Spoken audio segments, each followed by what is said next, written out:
Hello everyone, welcome to my first Patreon full subject tutorial. I'm very excited to be sharing this content with you, but I'm also a little bit nervous because it's something new. But I hope this will be a good start. We're going to be drawing a Cavalier King Charles Spaniel. She's called Tess. She's actually a family dog, so I'm really excited to see what you guys can do with her. I'm really looking forward to see what you manage to produce. Now, as you can see, I've already done my outline. It's very much up to you how you go about your outline. I know everyone has their own personal preferences. You may decide you want to trace or use a grid method. Maybe you're feeling brave and want to freehand. I definitely didn't do that. But how you go about it ultimately is up to you. If you do need any support at all with the line art, please do let me know. But I do feel that it is an important part of the drawing that you need to be able to do yourself, which is why I haven't provided the line art itself. But as I said, I'm more than happy to help if you need it. Overall though, I would recommend just tracing. You can either print out the photo and use some tracing paper, or I like to use this app called DaVinci Eye. You do have to pay for it, but I always use it. It means you can put your phone over the top of your paper and you can see the photo you're drawing through your phone, but it makes it so you can slightly see through it, and then basically you kind of trace the outline while looking through your phone screen. It's pretty cool actually. Ever since I started using it, I've loved it, so might be worth giving it a try. But anyway, I'll try not to waffle on too much. As we go through the tutorial, I will literally, just as we go, be telling you what I'm thinking, what my thought process is, and I will tell you what pencils I'm using and when, and also describe what I'm doing with them. Now, the brands of pencils I will be working with are the FABER POLYCHROMOS, CARAN-LUMINANCE and CARAN-PABLOS. Now, if you have these same brands, then great, you can kind of match what I'm doing. But if you don't worry, just try your best to use a colour that's as similar as possible to the colour that I'm using. The majority of these tutorials will be 6 by 8 inch drawings, so fairly small, but I thought this would just be the best way to keep the hours down to a minimum. But if you have a desire to do it bigger, go for it, but just bear in mind you probably will take longer than I do with this size. But either way, we're going to be breaking it down into sections. We're going to be starting off with the eyes, because I know a lot of people like to start with the eyes as it's the window to the soul and all that. You'll be able to get a feel for the character pretty much straight away. So we'll do the 2 eyes first and then probably move on to the surrounding fur. And then in the next part, we will move on to other features. I think the great thing about this tutorial though is that we're going to be able to tackle spaniel ears in one of the parts, which of course is daunting for a lot of people. Okay, let's get started. I'm just going to be using a kneadable eraser and just dabbing it over the top of the outlines here, just to make them a little bit more faint, just because I don't want any graphite showing through once I've finished. However, this area will involve quite a lot of dark pencil, so I'm not going too mad with this bit, just making them a little bit more faint than they were. And what we're going to do first is just map out the main sections of the eyes. We're going to be focusing on the main shapes that we can see, just starting simple, and then we'll gradually be building up. So you want quite a dark colour for this. I would probably recommend something like dark sepia, which I do actually need to find, bear with me. Okay, so we've got dark sepia here from the POLYCHROMOS range. It's not quite as dark as black. I think black will be a little bit harsh at this stage, so this is why we're going for this colour here. And I'm going to be starting with the left eye and mainly just mapping out the outline. So we're going to go very carefully. I'm using quite light pressure at this stage, but you will notice that I'm still getting a fairly decent mark onto the paper. And this is because the pencil is nice and sharp. You definitely want to start with nice sharp pencils, especially when we're working with highly detailed areas such as the eyes. It's just far too fiddly if you allow your pencils to be blunt. So yeah, just being very, very careful.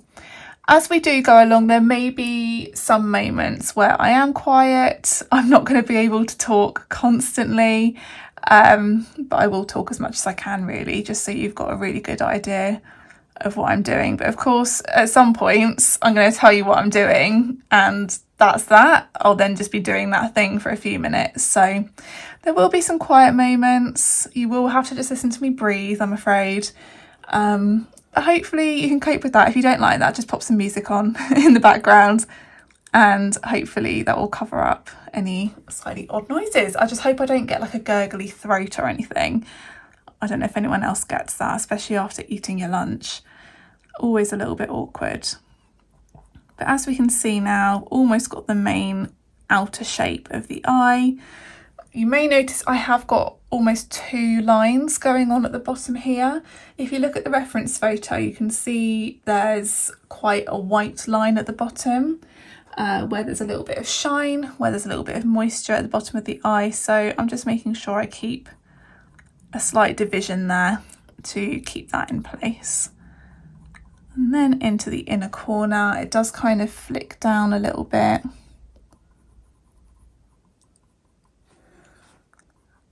And then just accentuating, is that the right word? Accentuating the eyeball a little bit here, and also in this corner. You'll find there are also almost 2 lines over the top as well. So I'm just going to carefully map that out. I mean, because it's quite a small drawing, we might find those 2 lines don't really stay separate, but we'll give it a go.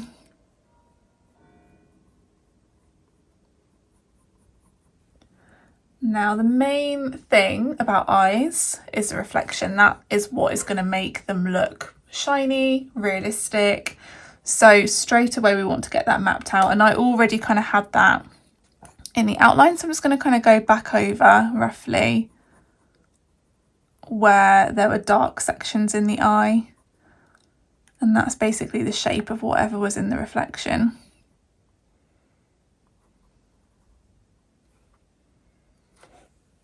And there's a little bit of shadow at the top.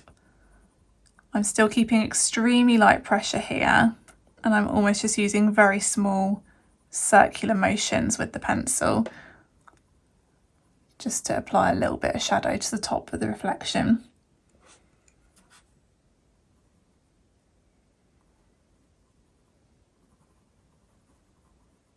And then the same around the edge. Just straight away I'm wanting to get like that 3D shape. And there are a few lines within the shadow, not the shadow, the reflection itself. So if you look closely into her eye, you can kind of see that there's a house and then kind of things to the side. So I'm just mapping out those shapes a little bit, because if we can get the detail in there, we might as well. Of course, the larger the drawing you do, the easier it's going to be to get all this detail. So in a way, it's almost up to you how far you go, especially with the smaller drawings.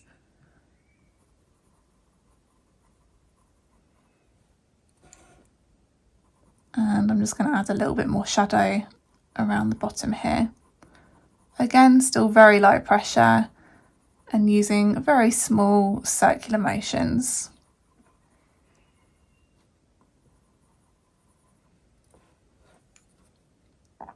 The shadow within here, this part, is a little bit darker.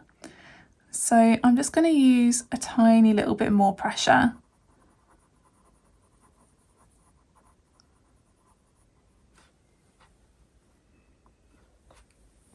There we go.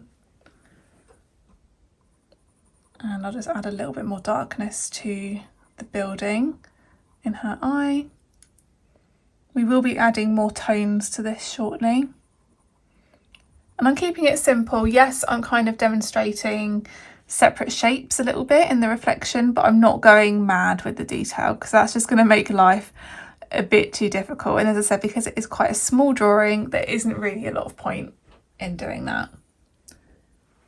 Right, so I'm going to put the dark sepia pencil down for a moment. We're going to be moving on to the reflection, as in like the top of the reflection next.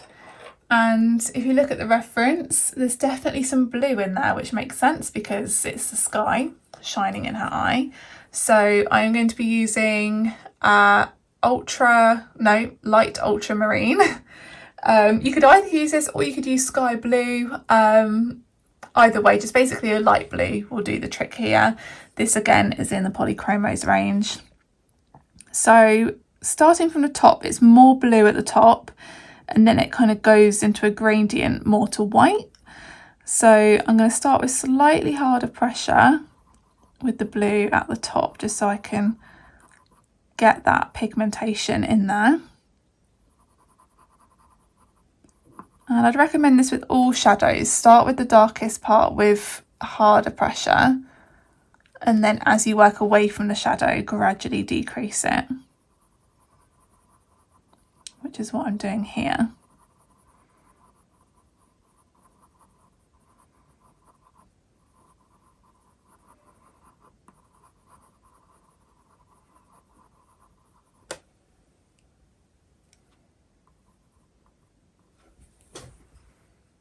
There we go.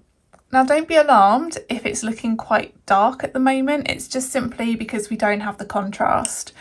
The darker part of the eye is going to have a lot more darkness to it as we add more layers. So just be patient. The top bit will become lighter again in contrast to the rest of it. But we're going to start adding some brown shades to the darker part of the eye. I am going to be starting with a couple of pencils from the CARAN PABLOS range. We've got Brownish Orange, which actually isn't orange at all, it's more of a pinky colour, and Cinnamon.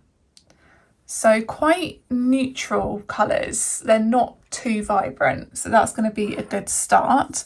Now this inner corner, the colour is quite rich, so we'll start with the Cinnamon there.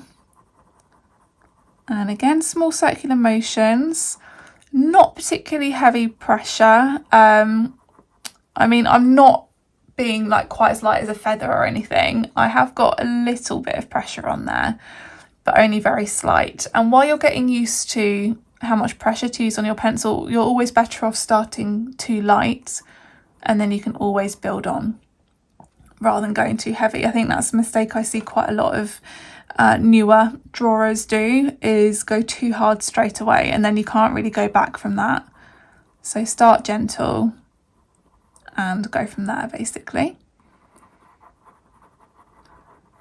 And anywhere that I can kind of see orangey brown within the eye, I'm adding this cinnamon colour.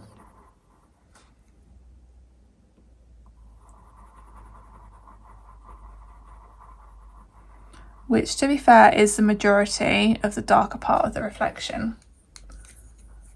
I'm going to add a little bit of brownish orange more to this area. I think that's like the flaw that we can see in her eye.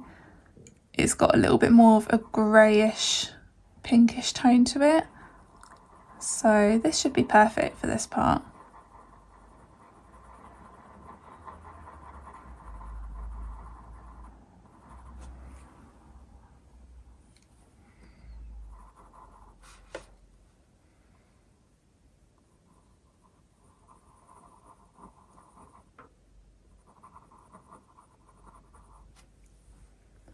Lovely. Now it's time to do a little bit of blending. It's all looking a little bit patchy, not that smooth currently, which is fine because we're still on the very early stages, but I want to try and blend the initial layers together a little bit more. So we'll start by blending the pale part, the lighter part of the reflection. And we're going to want to use some white for this, just to keep it as light as possible. It doesn't really matter too much what brand of white you use, but my favourite to use is the white from the CARAN LUMINANCE range, because it's nice and soft and creamy. So I'm just going to be using it in small circular motions on this part of the reflection. I am using a bit more pressure this time. Imagine you're kind of squashing together the layers that you've done so far.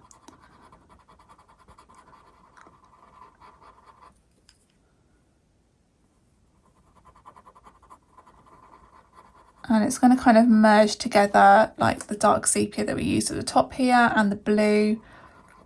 I might add a little bit more blue just to give it a bit more colour.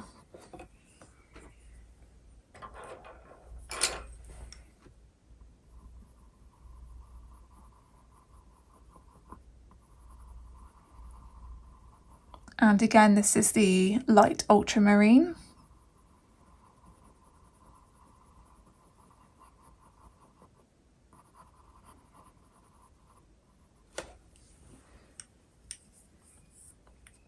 Okay, so that's looking nice and blended together now. Can't see as much tooth of the paper through there anymore, which is perfect.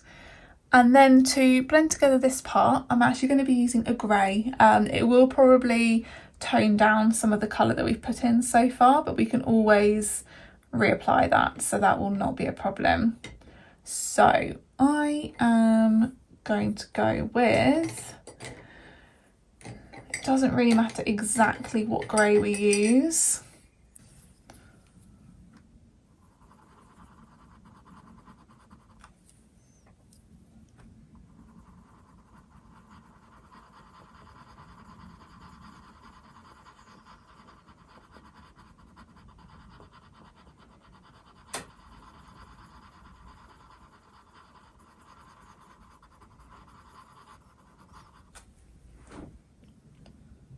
There we go. So you may be thinking it's still not looking particularly realistic, and that's okay. Coloured pencils is a marathon, not a sprint. It's always going to take a while. So what we want to do, there's two things we want to do, is make the colours more vibrant and create more contrast and deeper shadows around the edge. So what my preference would be here is to actually go in and sort the shadows out, because for me that'll just give me a little bit more structure, a bit more direction. It will just help my brain figure out that it is going to be okay and it is going to look good. So we are going to go back in with the dark sepia and just deepen those shadows a little bit more. Now you may prefer to sort out the colours first, and once you get more confident with your drawing, you will feel better about just making your own decisions, and you might find you don't even go in the same sort of order every time. I find that I vary a little bit with how I do things, but ultimately you end up reaching a similar goal. So just kind of go with your instincts and at the end of the day. But for the time being, of course, just following what I do will hopefully help you. So I'm actually using harder pressure this time. And remember, we tried to make two lines very close together at the top here. Try and just follow the bottom line.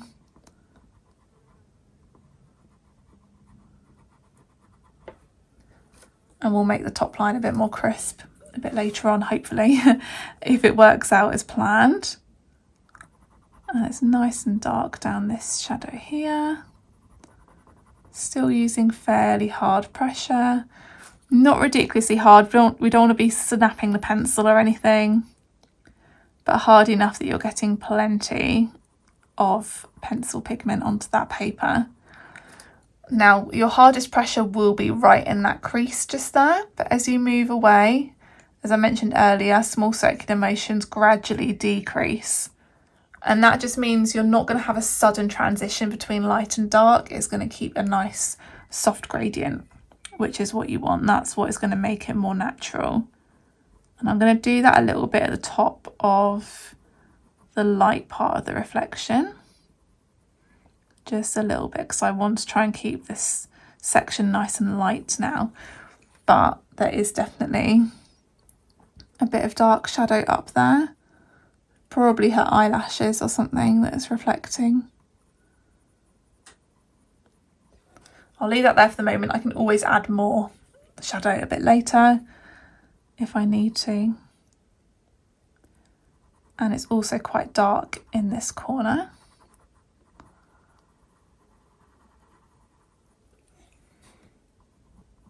And then the darkness just goes along the bottom. Again, we've got 2 lines, just focusing on following that top line. And again, quite hard pressure within the crease only. And then as you move away from the crease, decrease the pressure.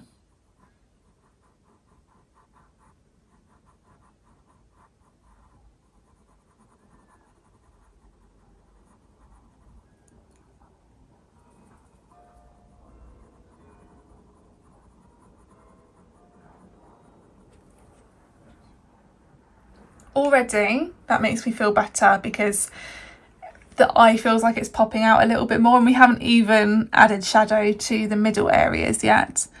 So I'm going to start doing that.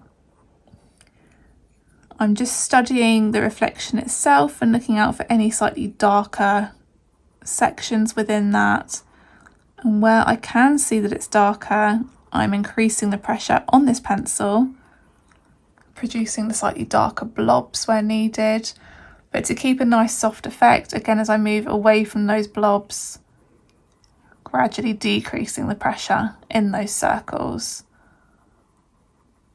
just so you haven't got like really harsh shapes, especially if you're not going into every single little tiny detail in there. You want it to be almost like a softened, blurred out version of what you can see.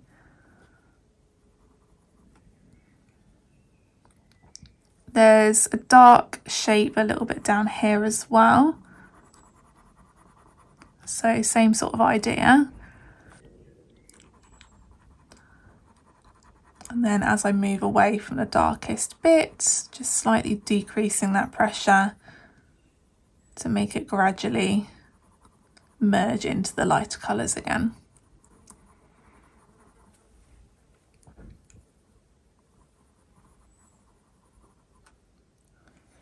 Also looking a little bit darker over here.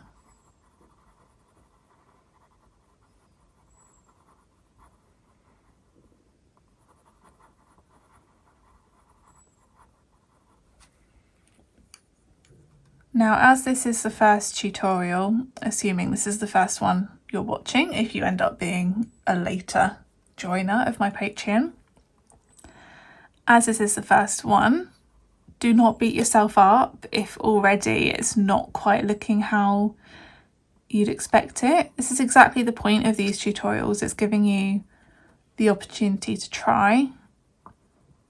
And it's all about trial and error. It is going to take practice for you to reach the level that you want. And I mean, I'm still practicing. There's still many improvements that I could make. You can always learn more and you can always get better. Just need to be patient with yourself. But I'm sure you are absolutely smashing it so far. I'm sure it's looking amazing. And if you're doubting yourself, I can guarantee you it looks a lot better than you think it does. And we're still so early into this tutorial as well. We're on one eyeball at the moment. So much more to go. Okay.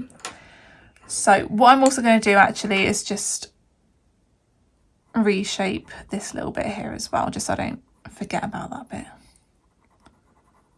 Slightly harder pressure again, just to make it nice and dark.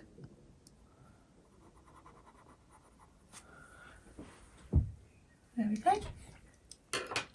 Okay, some of those shadows will be darkened even further a bit later with a black pencil. That's my favourite part. I don't know why, it always is. I just love, love, love making really dark shadows. Just makes it pop. But before we do that, we're going to make the colours within the eye more vibrant. So I am going to be going in with burnt sienna from the POLYCHROMOS range. Lovely reddy brown, and especially this part of the eye here, it's a rich reddy brown. So I'm going to go in with quite a lot of pressure already. Because we've got quite a few layers down, we do want to be continuing with a fairly decent pressure. I mean, the best way to describe it, I'm not pressing as hard as I can. It probably would actually be classed as a medium pressure. I could go harder, but the thing is, I don't think I ever go in with like the hardest pressure I can. it's just not needed. So yeah, medium pressure I'd say overall. That reddy brown also is quite apparent over here. Again, medium pressure, maybe a little bit harder than medium. Start with medium and see how it looks. You can always add a little bit more if you need to. And over here. And in this corner here. Circular motions. And again, to keep it nice and soft as you move away from those areas, decrease the pressure. So we haven't got super solid shapes. Okay, I think that's looking all right, you know, not too bad. Okay, I'm just going to have a little study of the reference photo for a second, just to make sure. I think really we just need to go in with the black, and not only will we deepen some of the shadows, we will also use the black to apply a few more little details. So I'm just going to go and sharpen my pencil. Here we go, black pencil, lovely and sharp. This is from the POLYCHROMOS range. Yeah, POLYCHROMOS, great brand for black pencils, anything that you're going to need for nice crisp detail, because it's quite a hard lead in the middle. For anyone wondering about the sharpener I use, I just mentioned I was sharpening my pencil. I currently like to use the Swordfish Icon pencil sharpener. All of this will be listed in the recommended materials anyway. But yeah, it's a really good sharpener. It helps get a really nice pointy point like this. You do occasionally need to change, replace the blade, but it's not too expensive and it's reasonably easy to do. Anyway, I need to stop talking so much. So we're going to do similar to what we did with the dark sepia earlier. We're going to really work those outer shadows. Get right into the crease of the edge of the eyeball. Really carefully. Your pencil nice and sharp, and using a fairly decent amount of pressure. Just get a really nice crisp black line.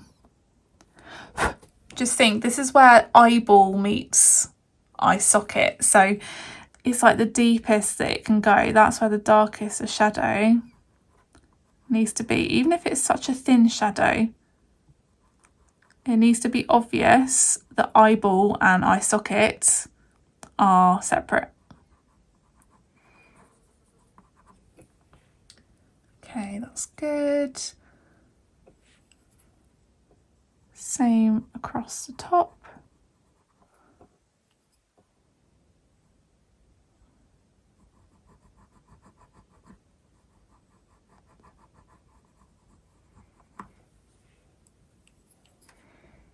The eye will also look more complete once we've done some of the fur around it and like more of the eyelid.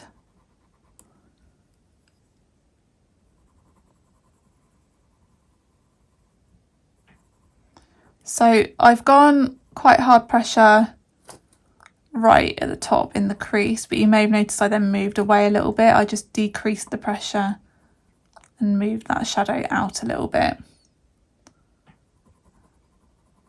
The shadow is quite dark at the top of this browny section here, so I'm keeping the pressure quite hard.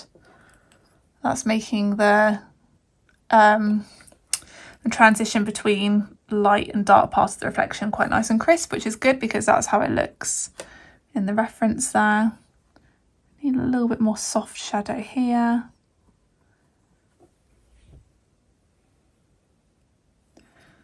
And we'll move down into this inner corner using quite hard pressure here. Nice and dark.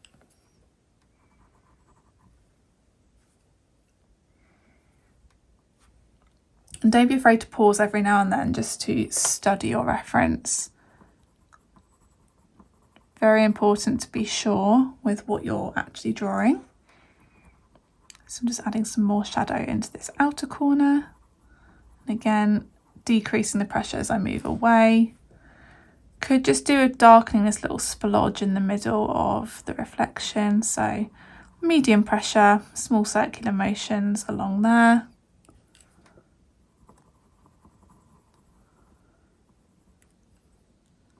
couple of little darker splodges around here.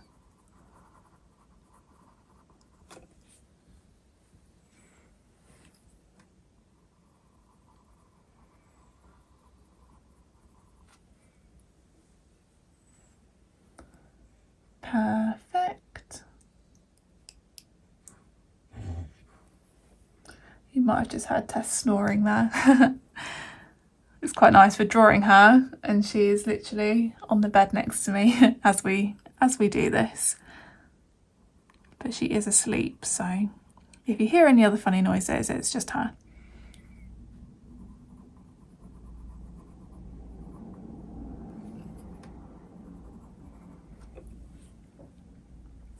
Okay, I think I'm feeling pretty happy with this so far. One thing I am going to do, sometimes this can help with like the glassiness. I'm going to go in with my white again from the CARAN Luminance range and just go over any little bits in the reflection that maybe look a little bit paler. Now you can't really get light over dark very well with this, but you will just a tiny little bit. It's just if you want to add some slight lightness to any bits, it'll be a very smooth and subtle amount, but that might be all you need. This helps to add a little bit more shine.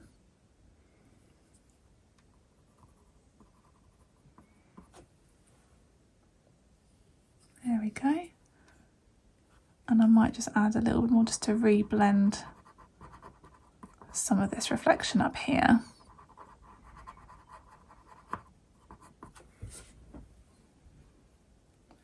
Perfect. So that is our first like actual eyeball done, but the eyeball is only so much of the eye. The surrounding area really is just as important. So we're going to go back in with dark sepia. And again, just kind of mark out the main sections, like the main shapes.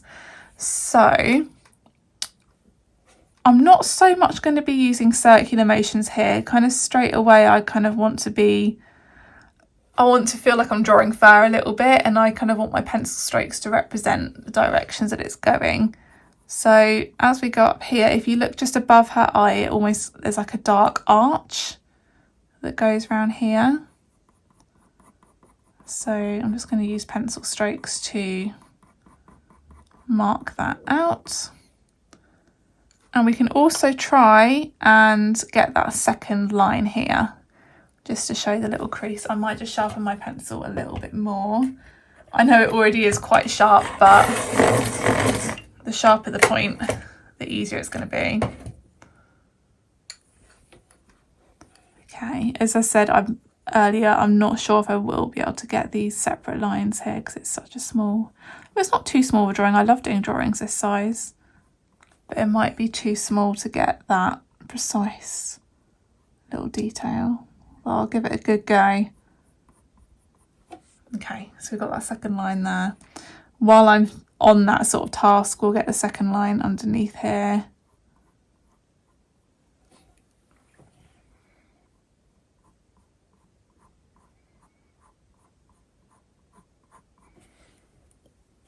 There we go, and we'll go back to marking out that fur. I'm almost doing the lines as if I was drawing the hairs already. I wouldn't normally bother with this until later on, but I just want the shape to be nice and accurate.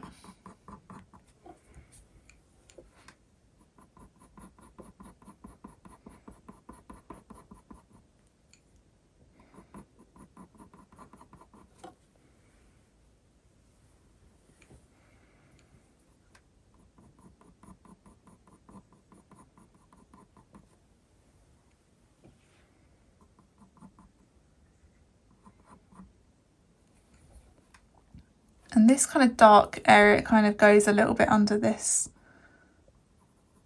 lower eyelid as well.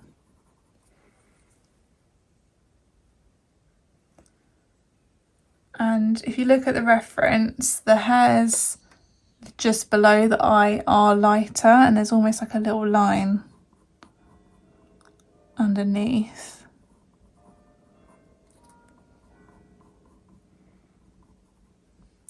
So we'll just get that marked out. It does it along here as well.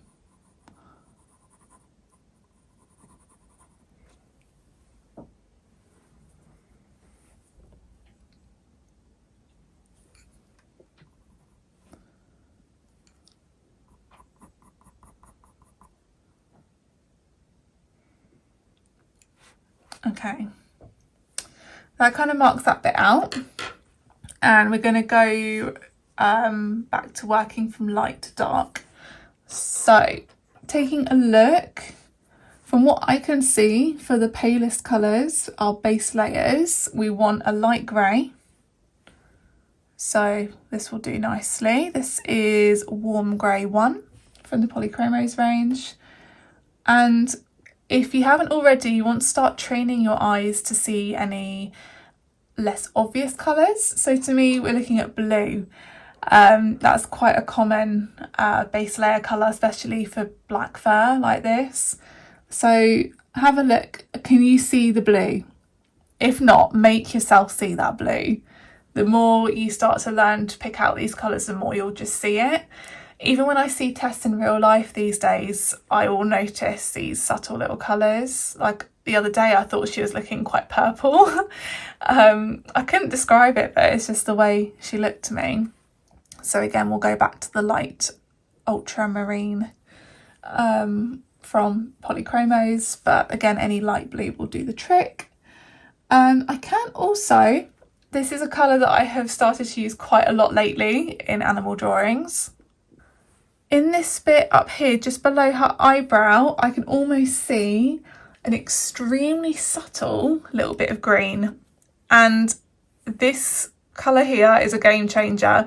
It's earth green in the POLYCHROMOS range, and I find it is the perfect green for the majority of animals. Like if there's a slightly green tint, this is the one you want. So I'm just going to start off by thinking about these as the palest base colours, and then we'll work up to some more mid-tones and then darker tones after that. And we'll just be working on this sort of black fur around the edge. We won't be going into like the orange eyebrow just yet. Orange, I should probably say tan or brown eyebrows, but you know what I mean.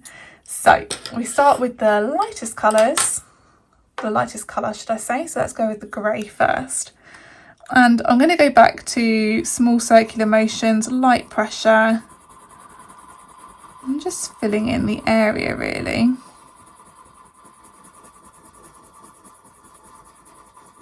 The area that we want. In fact, I just want to blot out some of the, just very gently, a little bit of the surrounding graphite, just again so it's not interfering. But I still kind of want to be able to see it. There we go, that'll do the trick.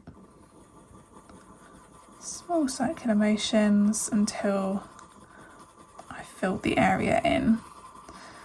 Now, don't worry too much about what this stage looks like. However, if you get a nice, even, consistent base layer down and you manage to maintain that throughout your layers, I promise you it's going to be a lot easier for the outcome to be smooth. Because imagine if you have an inconsistent layer of pencil at the bottom, the next layer is going to cling to it differently on the different areas. So yeah, it is good to try and get things down as evenly as possible.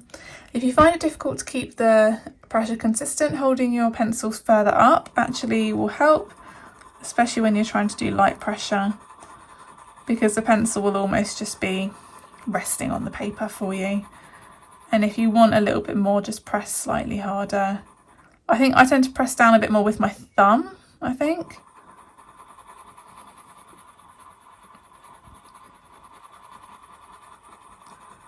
And we'll work it down. Might as well just do this whole section, to be honest.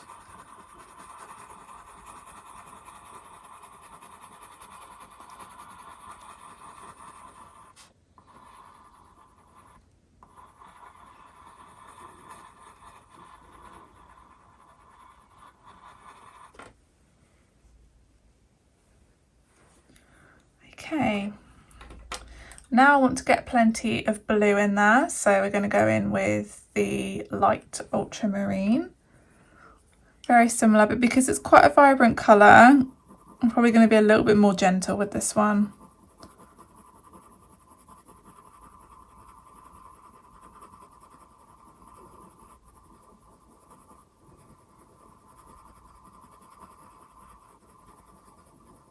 Now it's going to look a little bit mad to begin with. It's just going to be like a completely blue section, but you must trust the process. And it does make such a difference, including these colours. It just really helps with the overall richness and the overall finish. Yes, you could draw black fur without including this. You could just use like grey base layers and it would probably still look pretty good. But I do think adding these colours, it just pushes it that extra mile. It makes it that extra bit better.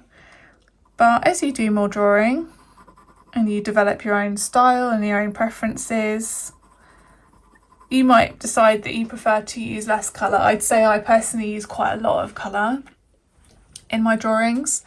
You might prefer to use less, so have a go, see what you think, and especially once you've seen the outcome, see how you feel about it. Who knows, maybe you'll want to use more colour than I do.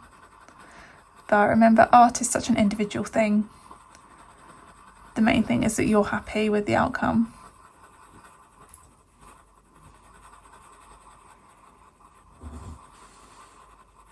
That was Tess again snoring. Well, not snoring, more like inhaling and exhaling. It's a little bit blue on that lower eyelid as well, so we'll add a bit there.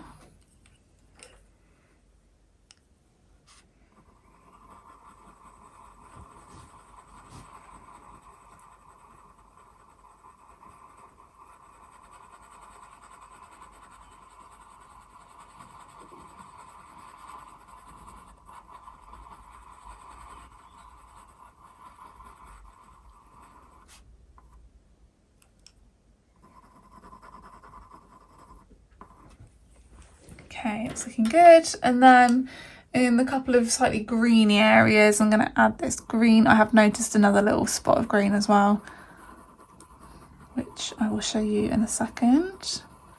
It's kind of the upper eye, well, just below the eyebrow here.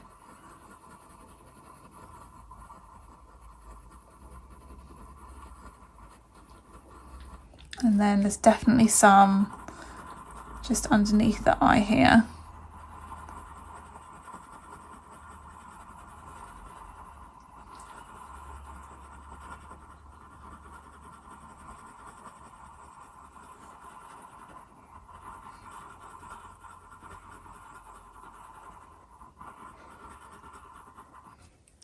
Okay, perfect.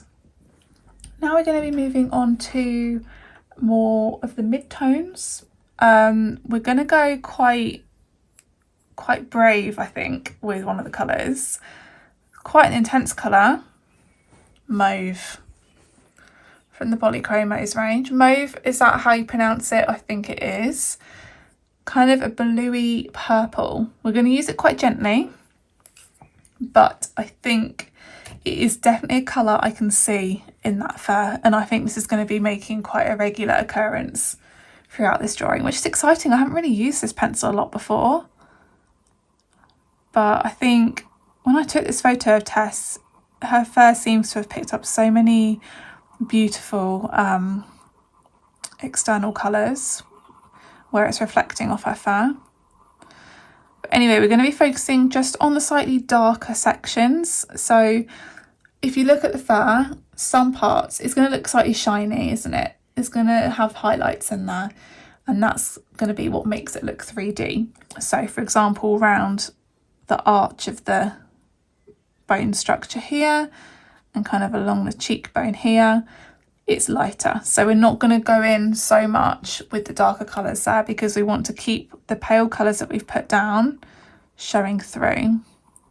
Otherwise, if we just covered them all up, it would be a bit pointless.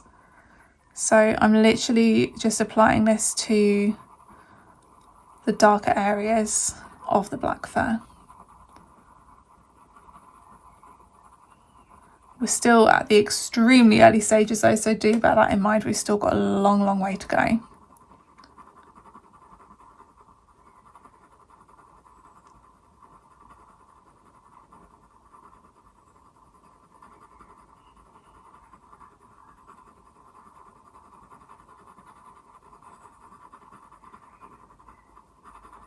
So I'm increasing the pressure ever so slightly on the darker part of this shadow. Still very light pressure really, because I don't want to go mad with this colour.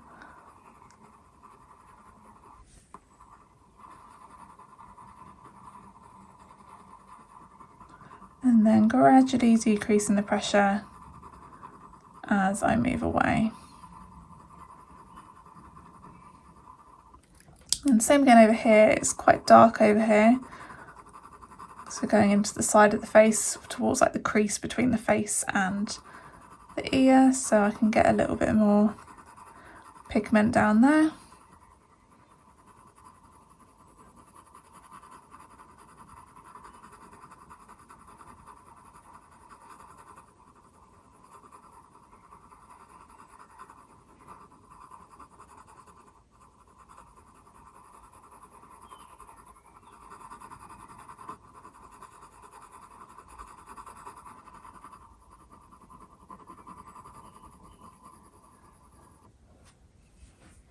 Okay, so hopefully you can already see a little bit of shape forming here. She does look very bizarre at the moment and very blue, but that's okay.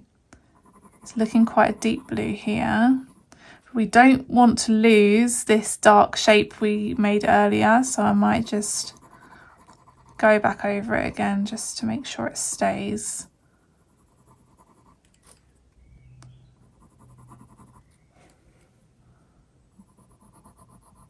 Just make sure you don't go past that top line here.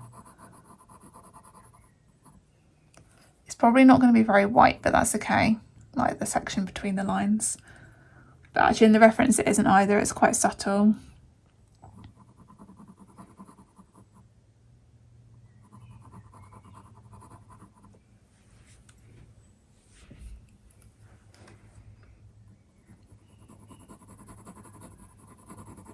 It's quite dark just immediately under the eyebrow here.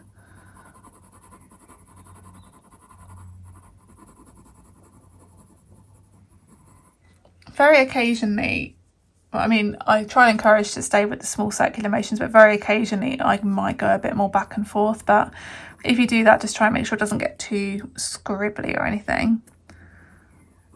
But we will be working the texture into it more once we get to the later layers. At the moment, we're just focusing on tones and values.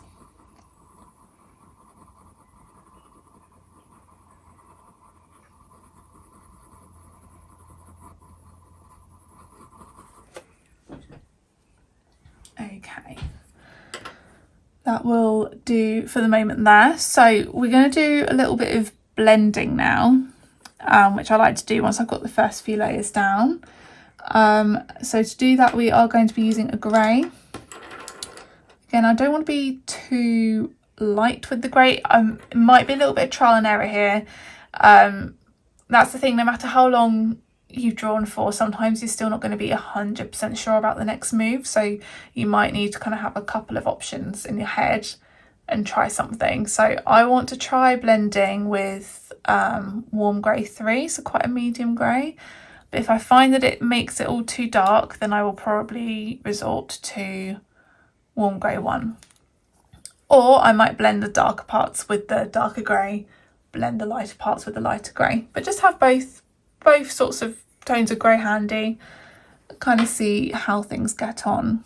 So let's start with this darker grey up here, small circular motions, applying a bit more pressure. So we're going to try and start squashing the tooth of the paper down.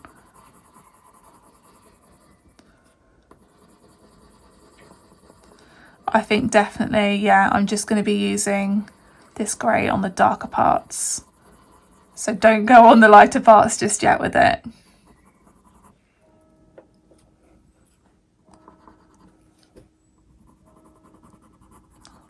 So especially on this arch over the top of the eye here, blend that together a bit more.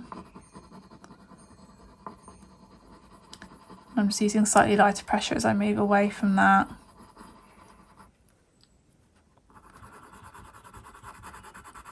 Go for nice hard pressure in this crease.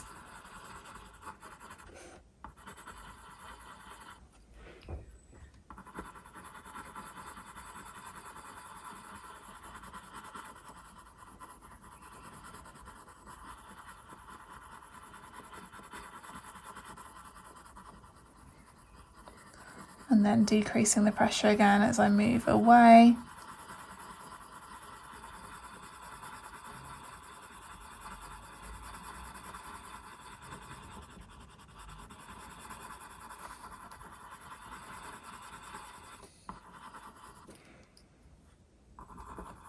Slightly darker section here, so again I'll stick to this darker grey.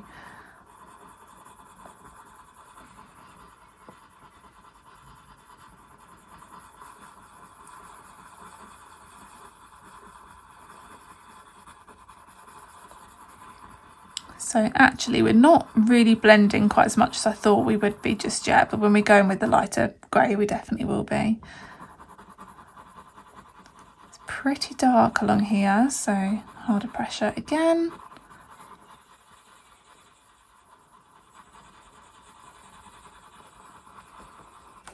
Okay, that'll do for the moment there. Back to warm grey 1.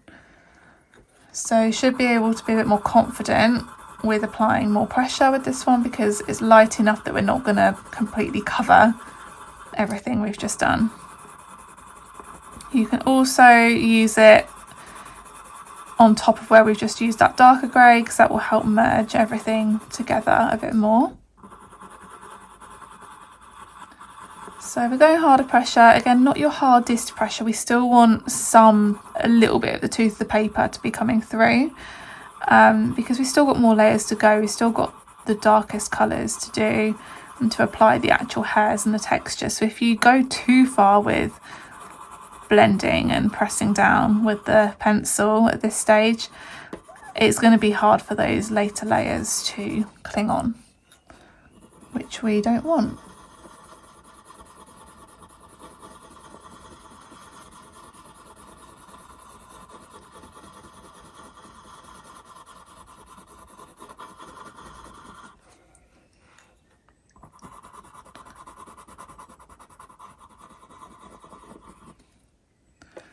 Okay, so we can use a bit more pressure on this bit here. Oh, accidentally moving my drawing board there.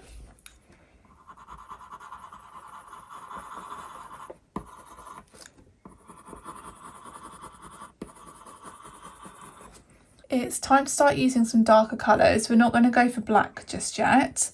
But what I'm going to use is Paynes grey because it's quite a bluey toned black overall on Tess. Paynes grey will be perfect because it's a dark grey but it's got a bit of a blue tone to it. I'm just going to sharpen it a little bit more.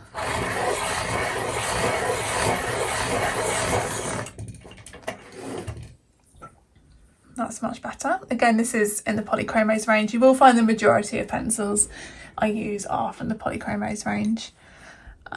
So we are, well I am, going to start introducing some texture and start using my pencil strokes in the direction of the fur just to build that up. So let's start with this kind of corner here just underneath the eye. Now you may notice it is lighter immediately underneath, so we're going to kind of start it a bit below, and every pencil stroke is going to be like a hair, so make sure you're focusing on the direction. They want to be kind of flowing together, but at the same time they don't want to be too uniform. These are hairs. Hairs have minds of their own, so yes, they're following the same general direction, but you almost want a little bit of variation between each one, and they want to be overlapping each other. and that is what is going to make it look more natural and realistic. So the fur kind of starts to curve round that way, so pay attention to that. And as we move into this lighter section here, we're going to decrease the pressure a little bit. Keep doing the same action, but with decreased pressure and curving out towards the edge of the face.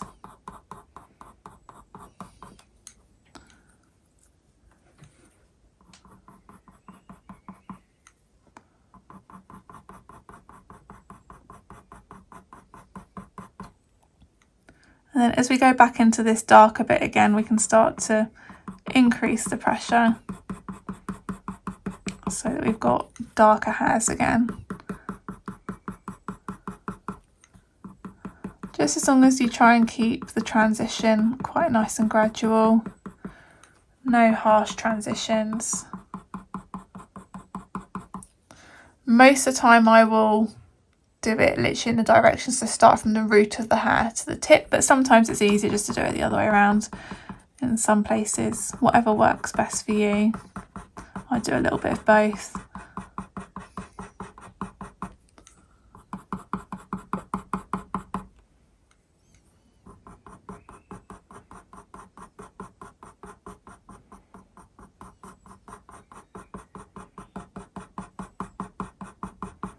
These are the bits where we're more likely to have quiet moments because I'm just repeating the same sort of thing.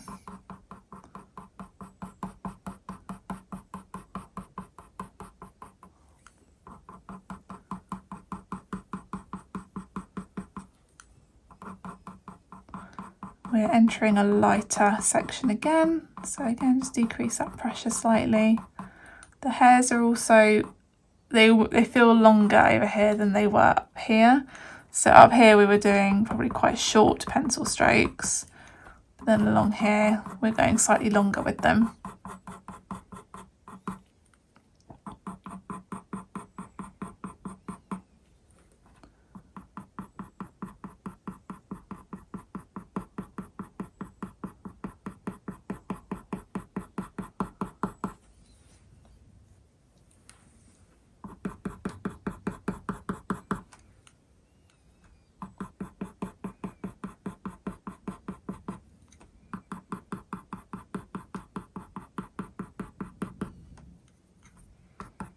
And again, nice and dark in here, just to make things a bit easier. I'm just going to go back to circular motions in the depths of the shadow because it's so dark in that you can't actually really see the texture initially anyway. Just on this little bit here. And just so it's not too harsh, I'll decrease it gradually on my way in, and then I'll go back to adding some texture over the top. So starting quite hard.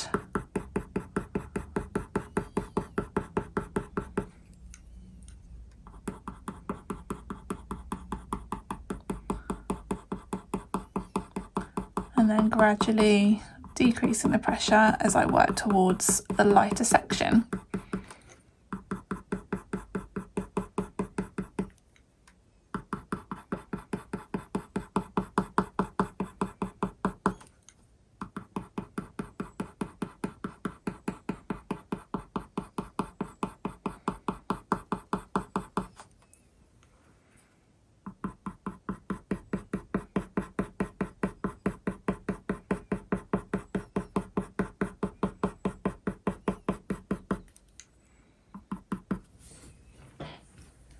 Okay, so the direction of the fur, it changes a little bit as we go over the eyebrows. It might be easier actually to start kind of on this inner corner and work around. So that is what we'll do.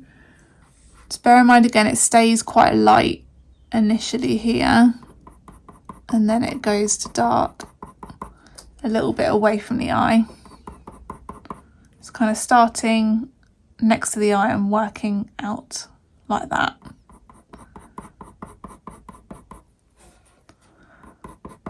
And then working alongside the brown eyebrow, keeping it fairly dark for the moment. And as we move out, it's going to start lightening.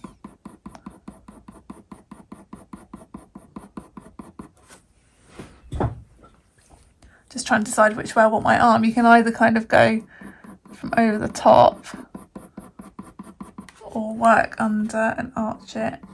It's a bit tricky. I guess if my paper wasn't fixed down, this is probably where I would move the paper around a little bit.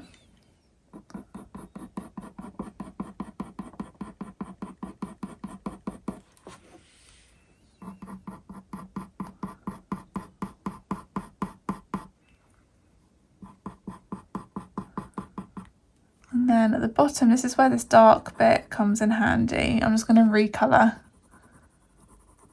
this dark bit again so we don't lose it.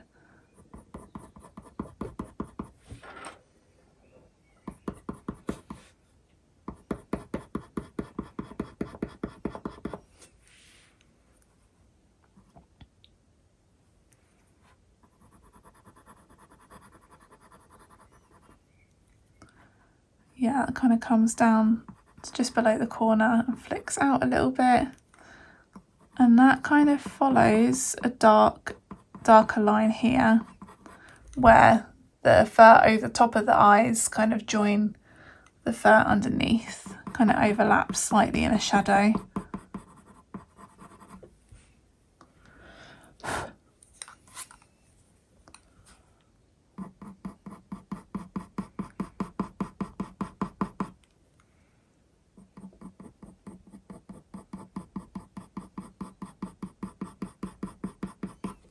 Before we go in with some darker colours, I feel that we could make it a little bit more vibrant. So we're going to go back with these two colours, the light ultramarine and mauve, just to, yeah, bring back to life those pale bluey coloured base layers.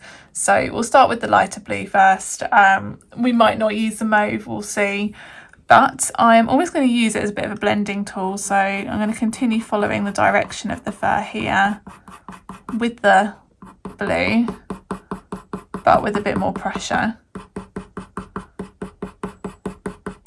And that's going to just continue to merge things together a little bit more, but also bring those blue tones back to life. Same on this bit up here.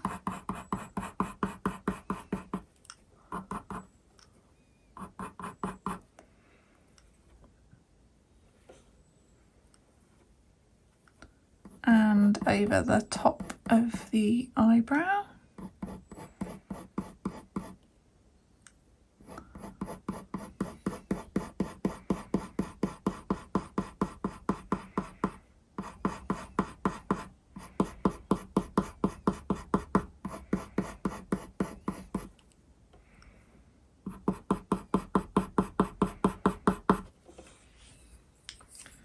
We use the mauve on the slightly darker bits.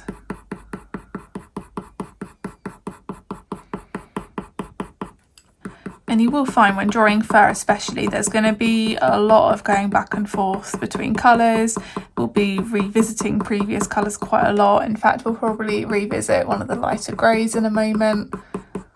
It's a lot of back and forth just to really build up the layers and really get everything blended together. Because it's very easy to almost be afraid to put too much down, but actually a lot of the time with coloured pencils you can go a lot further than you think with the layers, and going further than you think is just going to complete it in a way that you didn't even think was possible in some cases.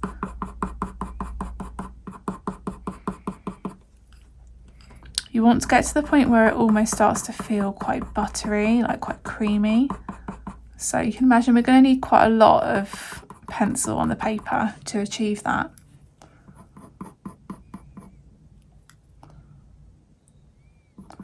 I have a feeling I have slightly messed up this outline here. I'm just going to restructure that just so I don't get that wrong. I've almost brought the light part of this arch too high, whereas it should be remaining dark on a little bit here. I'll just block that out so I don't make that mistake again. Yeah, I think that looks more like it.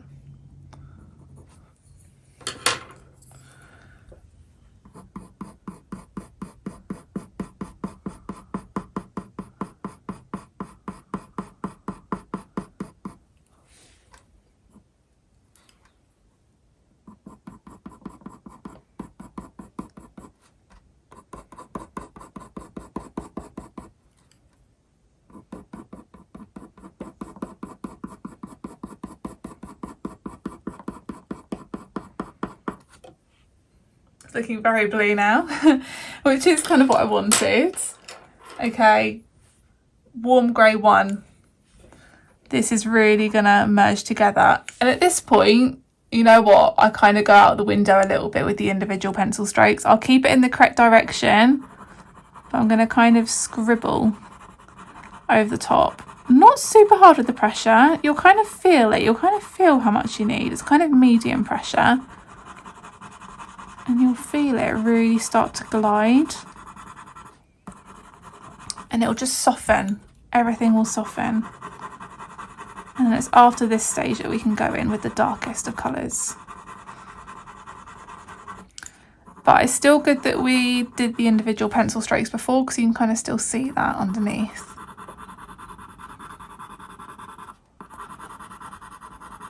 Now this is a step that I always used to miss.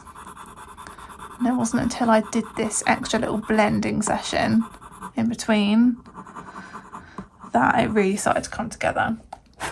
So look how much more smooth that bit's looking. So much better. Same on the other bit. Just kind of go back and forth, roughly following the direction of the fur. So with a little bit more pressure.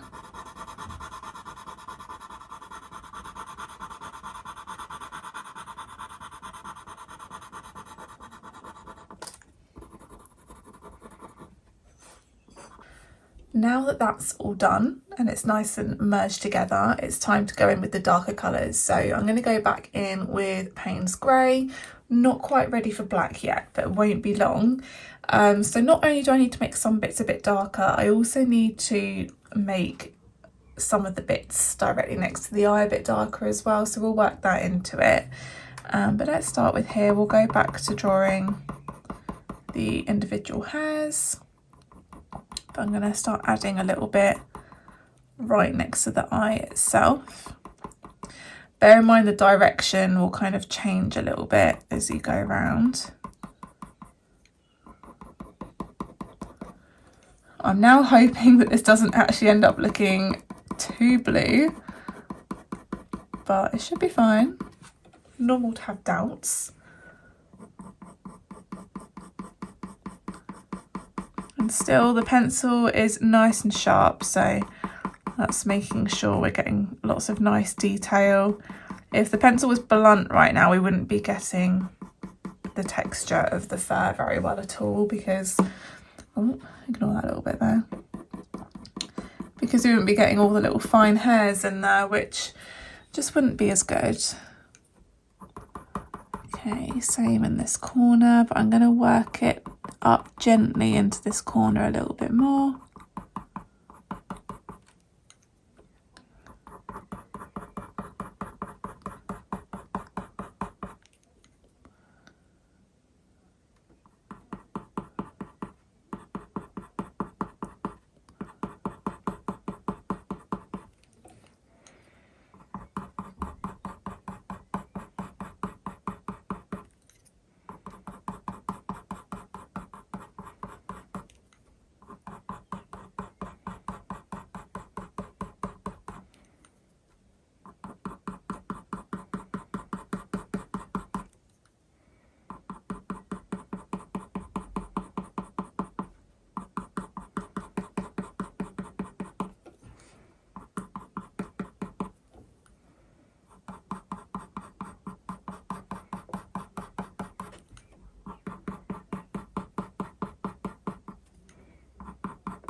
Still just being careful to not do too much on these lighter highlighted bits. So I still want the lighter colours to show through. I'm really looking forward to going in with the black now. That's just gonna finish it all off nicely. But we'll be patient, we're nearly there.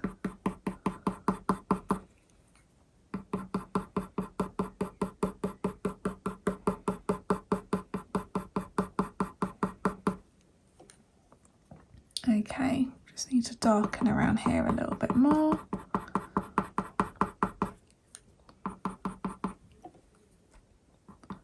Especially this bit here where the upper hairs are overlapping the lower hairs.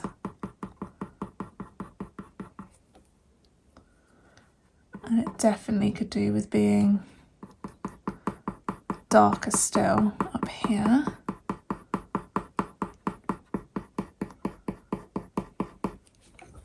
Don't be surprised if your hand starts to get quite tired when doing this. Drawing animals with colour pencil is tough on the hand and the wrist, and long term, like definitely the elbow and the shoulder as well. So just make sure you are taking breaks. And I do find personally it does help. I use an angled drawing board. That just helps my back because it means I'm sitting up more.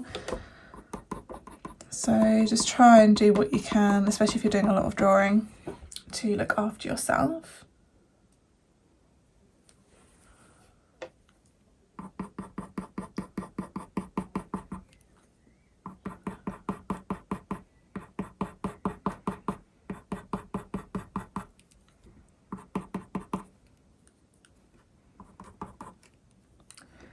Okay, so I still want this paler bit here by the eye, still want that to be a bit darker, but the thing is it's more like skin rather than fur, so I'm just going to use small circular motions to make it a bit darker but smooth rather than textured like the fur. It's darker here and then it goes a bit lighter as we go along, so I'll just very gently add a little bit along there. Same on this bit here, really.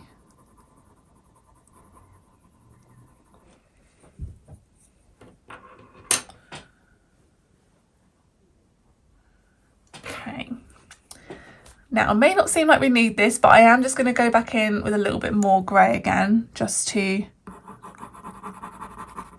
really make sure it's all blended out. Like, honestly, I am obsessed with burnishing, which is what we're doing here. If you weren't already aware, burnishing is this method of blending where you use harder pressure with a lighter colour to then merge together the existing layers.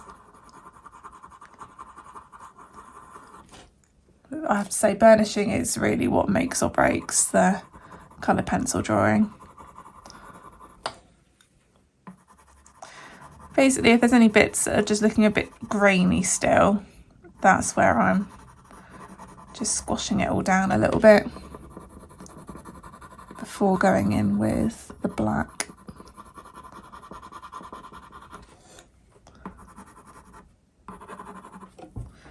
Now, hopefully, like when we did the eye, using some black is gonna just really make a difference. Like the final step, it just is huge. It's just really going to add to that contrast and everything. So let's start with these dark bits around the edge of the eye. I think if we do right around the edge of the eye first, then work out, because at least we know that bit is done. So this arched bit here that I've been going on about, let's really get that nice and dark now. It might be easier actually if we just go along this upper line here, just to really make sure that's nice and crisp.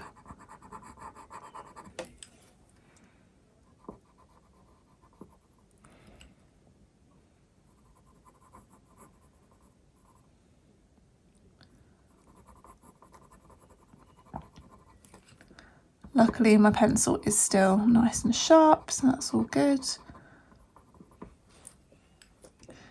Okay, just keep an eye on how high this arch needs to go. I'm now doing some individual strokes just to make the edge a bit more natural.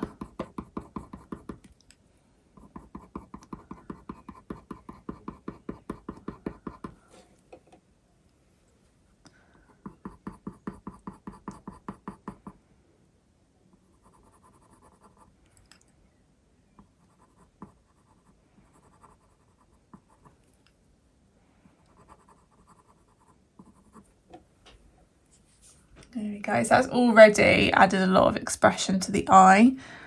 I do want to make this white gap between the lines a bit smaller.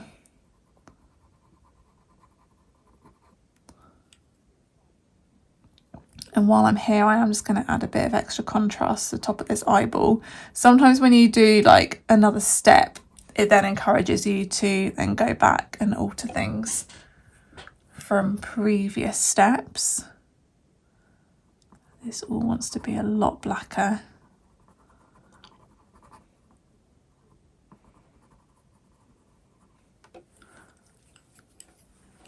And then it's going to be quite dark going along this line here.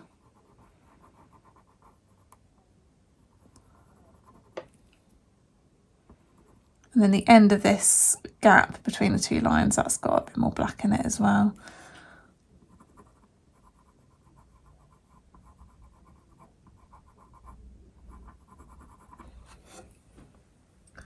It's all just going to start looking a lot more expressive, hopefully. Fingers crossed.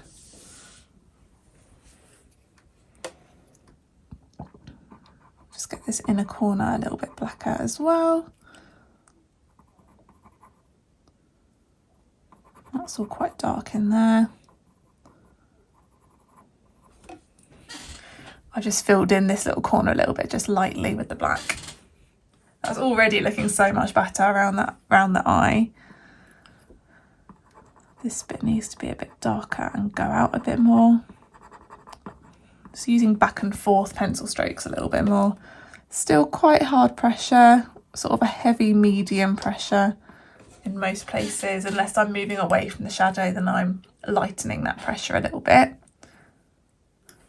Right, now we can start to add more texture.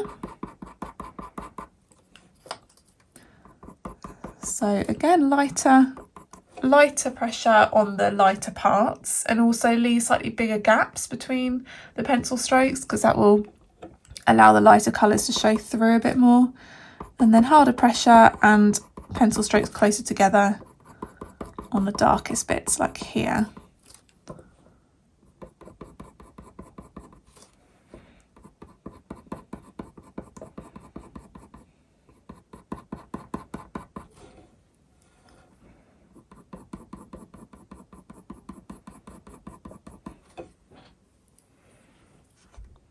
Go back to this corner here.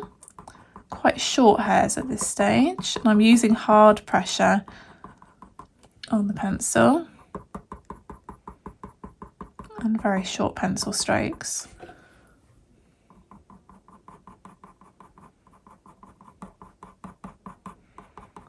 The pencil strokes will gradually get longer as I work that way, because as I mentioned earlier, the hairs get a bit longer as we move towards the edge of the cheek. Just keep an eye on that reference. It's really pay attention to where it's darker, where it's lighter. And if you start feeling like your pencil's getting a bit blunt, don't forget to sharpen it. I find I get through a lot of black pencils when doing black fur, which I guess makes sense.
One thing we may end up doing is using a slice tool just to bring out some little wispy hairs and highlights once we finish this bit.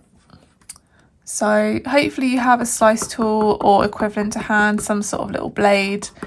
If not, don't worry. I've done plenty of drawings without in the past, but once you start using it, you'll find that you're addicted and you can't not use it. It's such a handy tool. So I would highly recommend getting a slice tool if you don't already have one.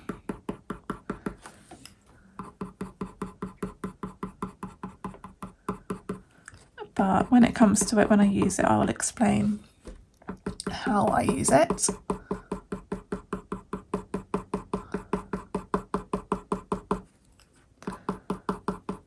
We are starting to get there. And hopefully you can start to see how, like, the blues underneath, it really is making that black look so much richer. It would look quite dull if it was just greys that I'd put underneath.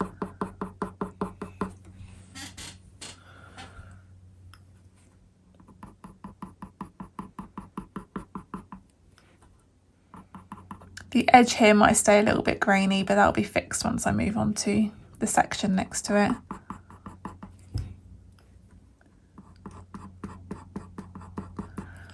And yeah, just continuing the same method throughout. Hard pressure on the dark bits, lighter pressure on the light bits, lots of little pencil strokes.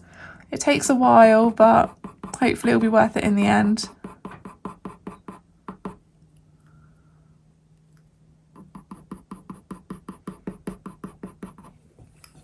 Even on the lightest parts, like this part of the brow here, it's still good just to do a few little pencil strokes, just make sure there's plenty of the lighter colours showing through.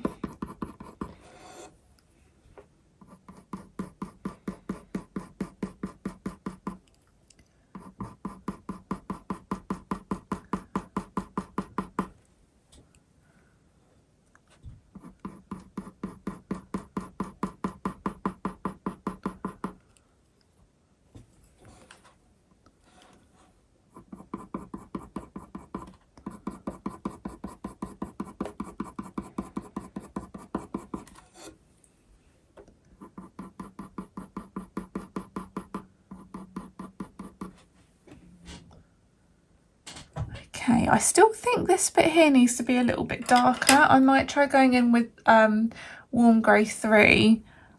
Just gently see if I can slightly darken this area next to the eye.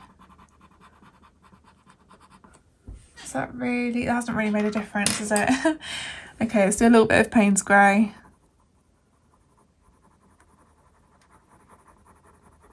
All about trial and error.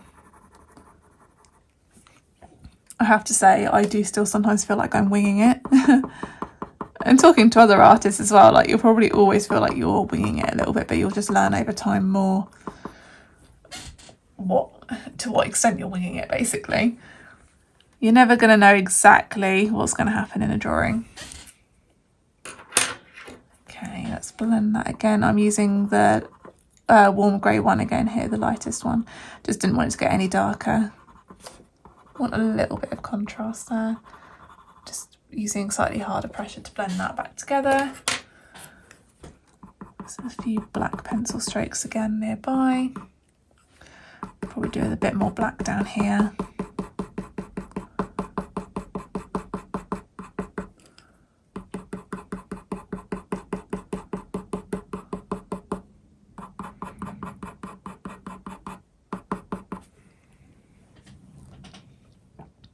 Okay, just need a little bit more contrast still by the eye there.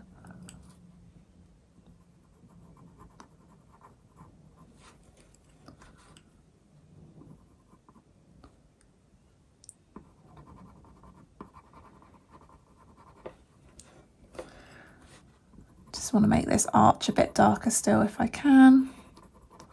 I don't know if I can really go much darker with it. Just a little bit more black pencil. It wants to be quite solid. It's a very deep shadow.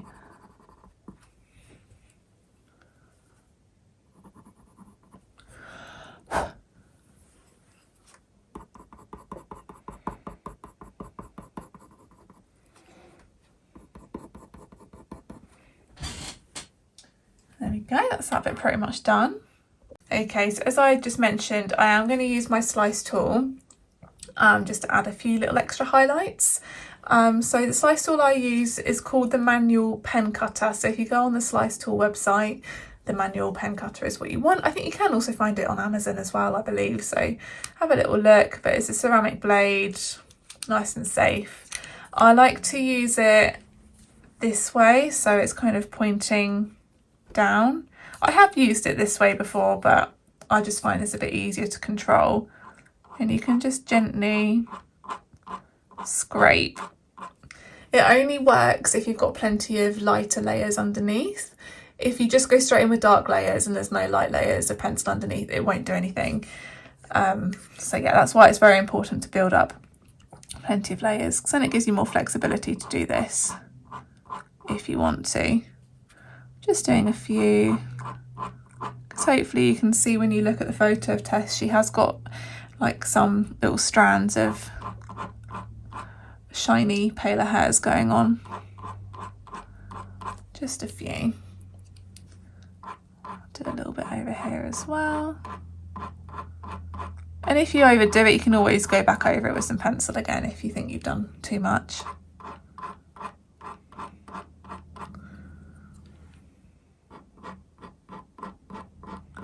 It just helps add some extra texture as well.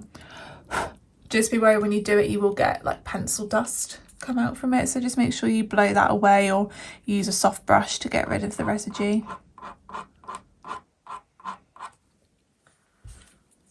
Might just add a little bit more black again in between.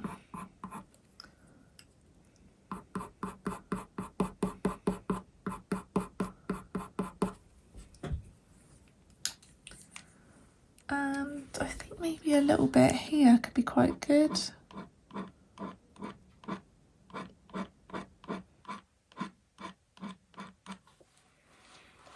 Lovely.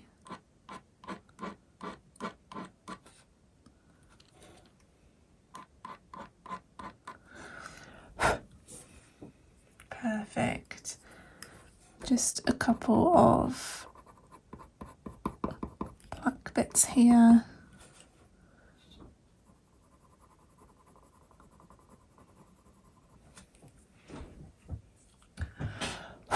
Okay, so that's that little bit done.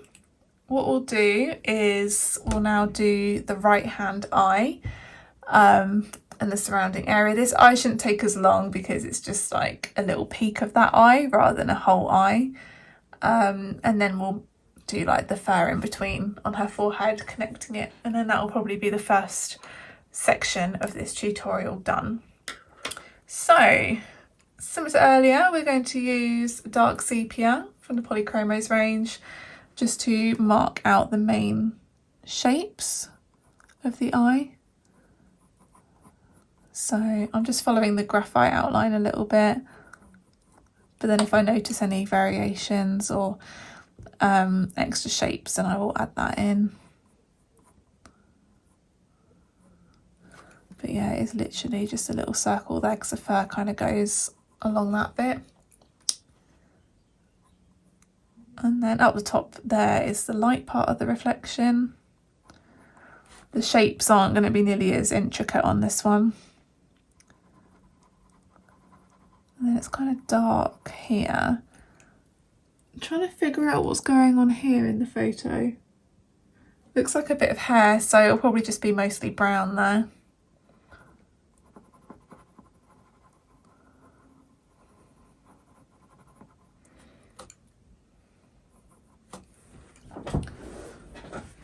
And then, of course, again, we've got the dark arch that goes around the top. Just doing it with the pencil strokes going in the direction of the fur, just so that I've got that mapped out accurately.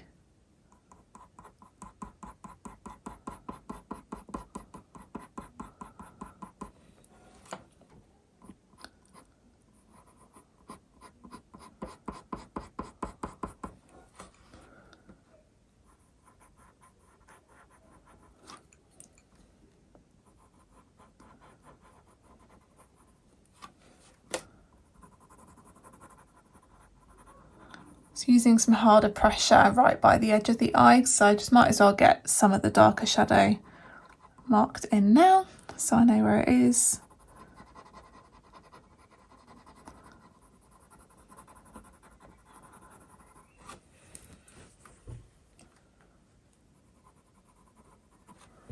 So already we can see the overall shape a lot better. Okay, Okay, let's get the lighter part of the reflection done first. So I've got my light ultramarine again. There isn't really as much blue in this one, but there is a little tint of it, so we'll get a little bit in there.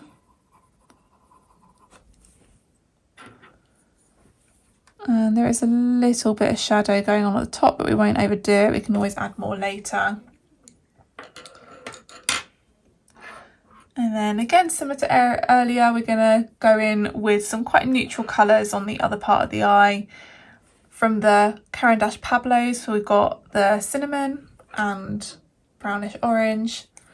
We'll go with cinnamon first, this bit on the inside. As I said, it's quite hard to see, there's some sort of strange splodge there. I don't know if it's a bit of dust in her fur or something, but we can quite safely assume that it's going to be a nice browny colour there. So we'll do that, just quite lightly all over, and a little bit of brownish orange as well.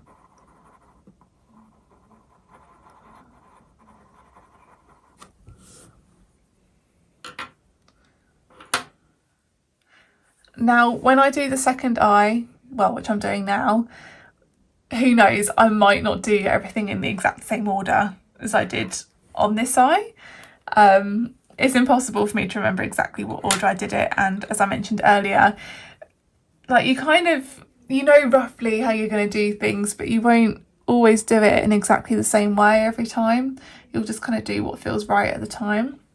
So I'm going to add a little bit more dark sepia. I feel like I want a little bit more shadow in there before I start to blend things. So it's making that inner part a bit darker. Looking at that, this is always something you should be open to doing. It's always okay to go back and alter things, but I actually want to make this part of the eye a bit darker. So I'm going to go in with this black pencil and just darken this detail slightly in the reflection. I don't even know if it'll make much difference, but I just suddenly had this feeling that I wanted that bit to be blacker. Okay, that may or may not have made a difference, but I feel better now, so that's all good. Right, what are we doing? We're using dark sepia and just darkening some of the shadows on this one.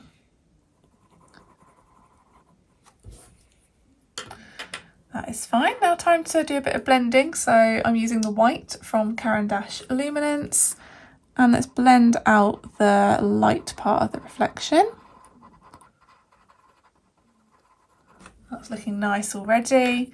And then warm grey 3 to blend the darker part.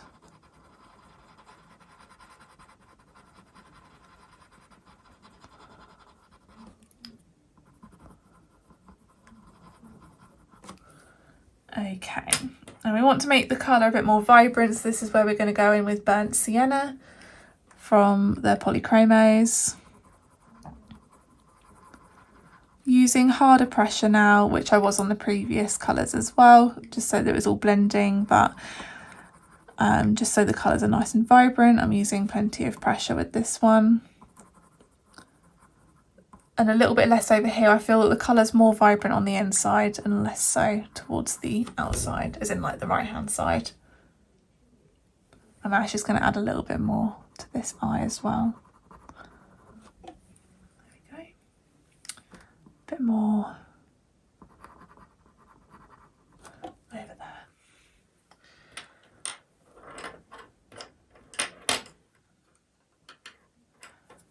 Okay, so let's add a little bit more dark sepia, just darken this reflection further, and I also want to make the outline of the dark part of the reflection a bit more crisp.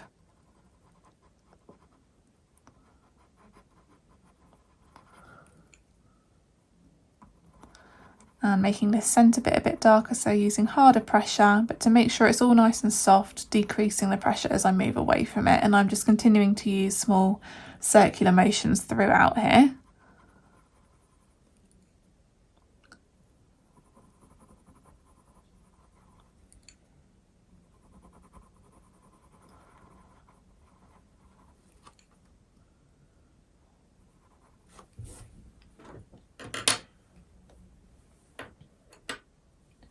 I'm just going to use an eraser a little bit because I feel that I've gone a little bit too far down. I don't want to ruin the fur that's going to be going along here, so I'll just rub out a little bit because we want nice soft fluffy fur to go along this bit towards the nose.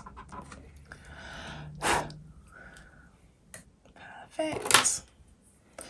And I think it's time to use the black already. That's what I mean, when it's just a little section of eye, it does seem to go a lot more quickly. So let's start with really getting into the crease. I'm using a fairly decent amount of pressure on the pencil at the moment, so it's all nice and dark. Go down this inner corner as well. It does seem to be a little bit of dark shadow. Again, looks like it's probably reflections from the eyelashes going into this top part. So I'm just doing a few little lines going into there. And then we'll go back to the hard pressure in the crease.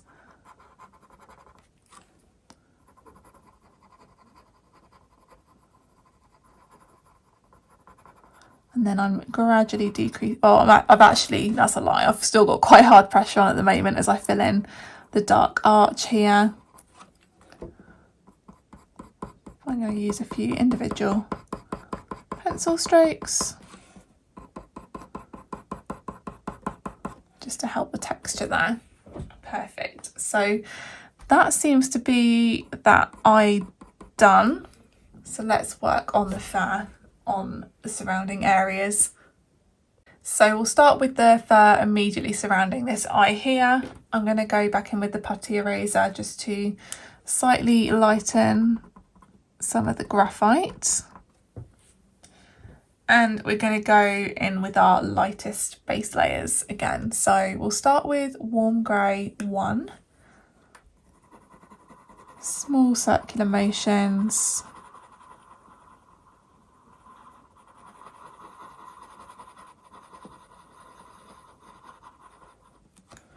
We'll leave the fur that's directly underneath because that's kind of included on the nose sort of snout area. So we will do that when we do that area. So it's just kind of the fur going around the top that we're going to be doing here. So that shouldn't really take too long, to be honest.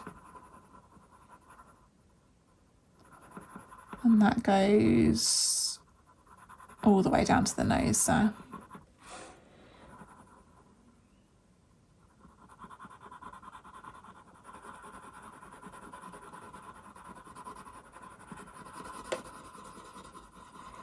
And again, I'm just stopping at the eyebrow because that's a different colour. So we'll work on that in a bit. Now, looking at other colours, we will put some light blue in there again. So that's the light ultramarine.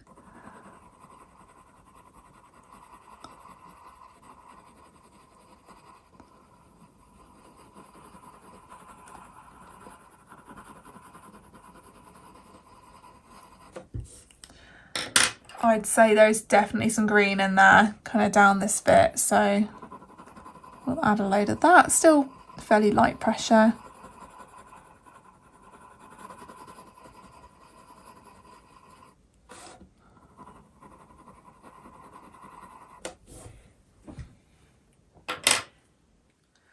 Okay. Next we will use the mauve. So getting into the richer colours now.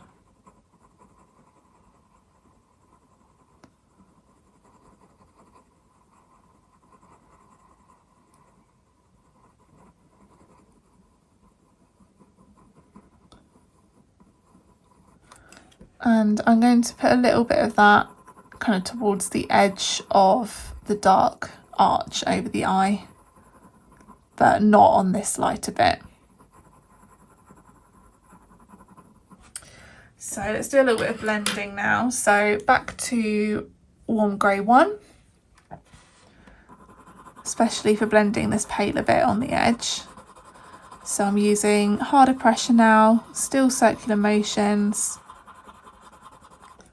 And hopefully you'll start to see what we've done merge together a little bit.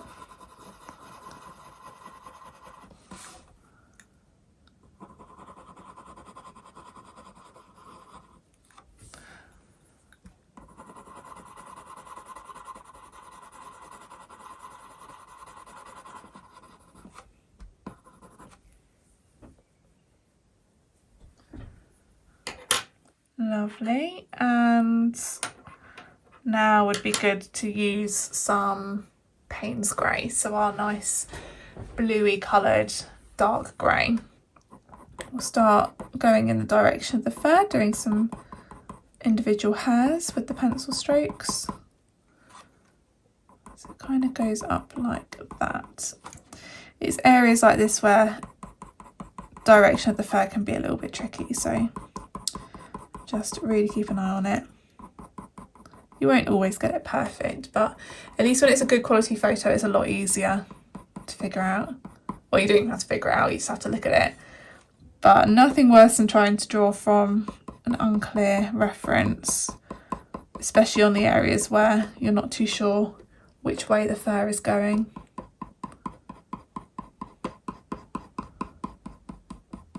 So I'm going to keep the pressure quite light on the edge of this bit because it is quite light overall.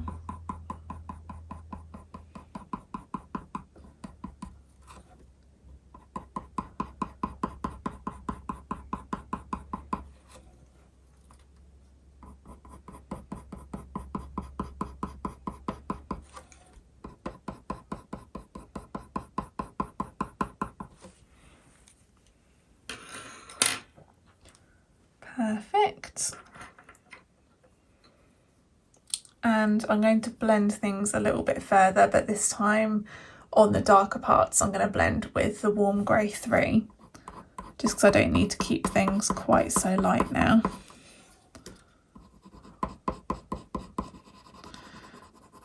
Quite a bit of back and forth motion.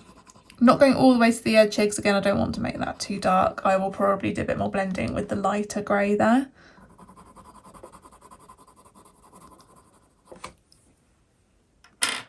Which I will do now, warm grey 1.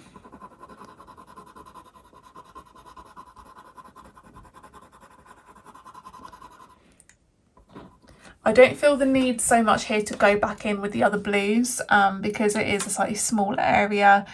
There isn't so much richness going on with the colour, so I think we'll be fine just to leave that.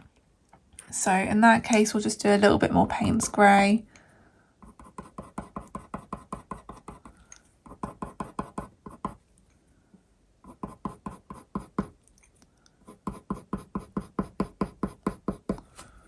And then we're going to go straight into the black because we need to re-darken this arch here and then add some darker details. So let's do the arch first, just get that back in there.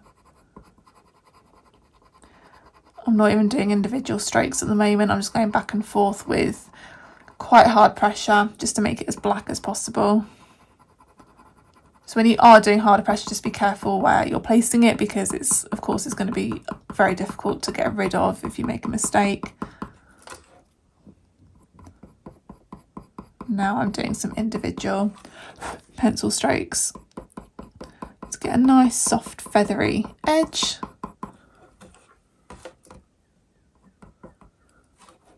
And then we can start to add some detail to the rest.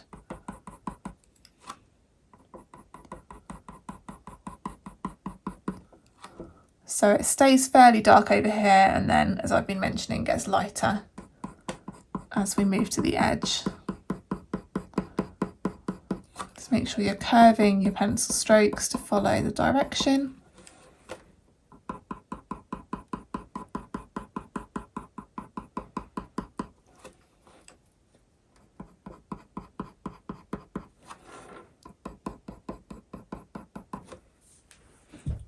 There we go. And that's that bit done already, much quicker.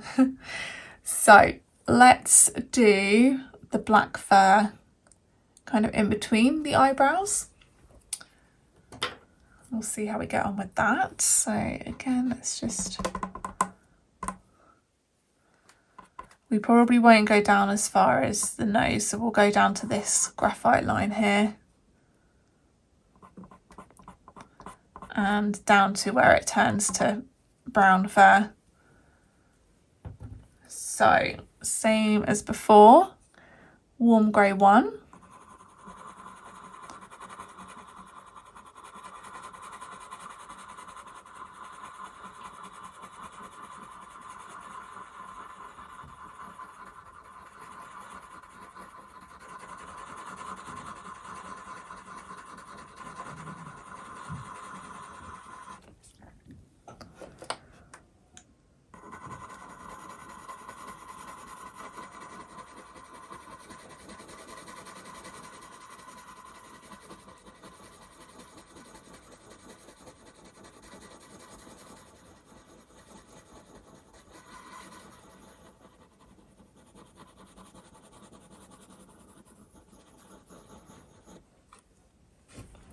let's go all the way to the top of the head, why not? So let's definitely make that graphite pencil line fainter.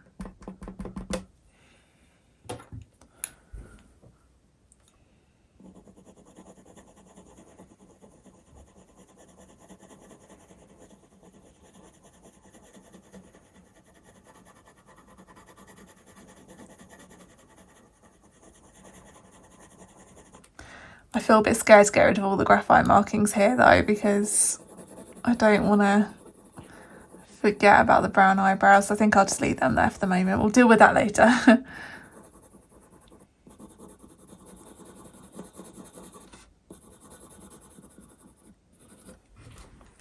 Okay, so that's the base layer done there. We're definitely going to want plenty of blue around here, especially between the eyebrows. You can see so much of it, and there's definitely some of that green as well. I feel like since I started using that green, I just can't stop seeing it. It's everywhere. But we will probably have blue in the majority of places, just nice and gently.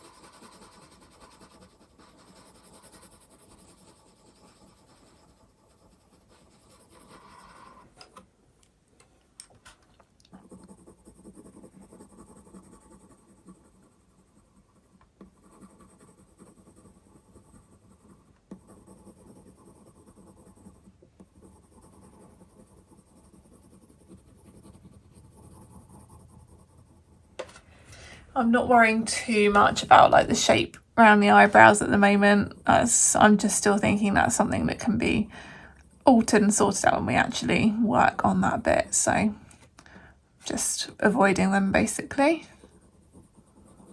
And just being careful around the edge of the head here. I want it to be a nice clean line.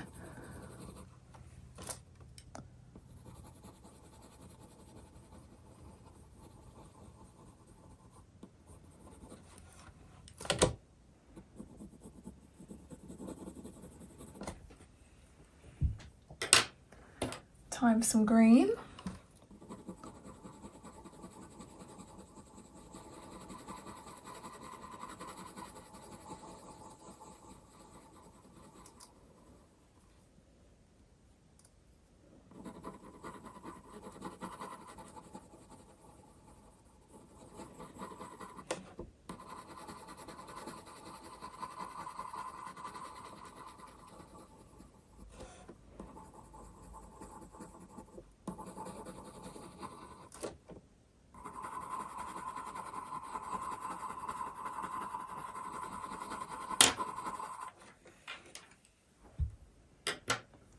And back onto the mauve again. Just going to be a bit more conscious of where I'm placing this colour. So I want to start marking out shadows, which is going to be very important for making sure I get the shape of her head right. Because we've got a nice dip that goes down the middle. So I almost want to use this to mark out where there's a shadow in that dip.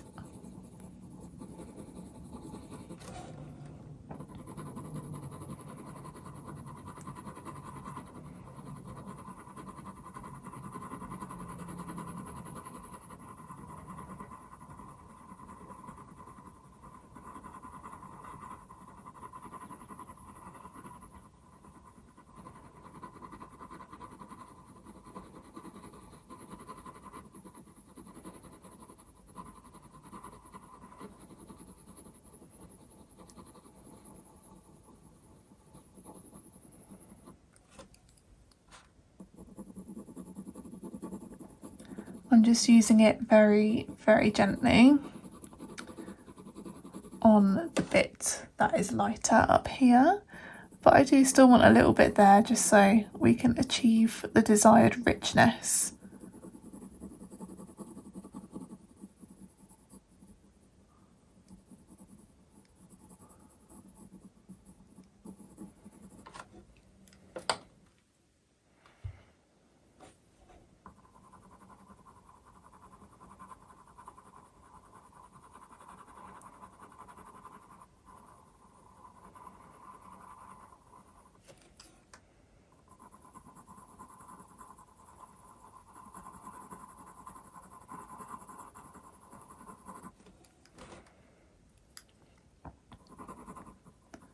is actually quite dark in this little section here. I think I've got most of it covered on this bit, but we definitely need a bit more of this mauve.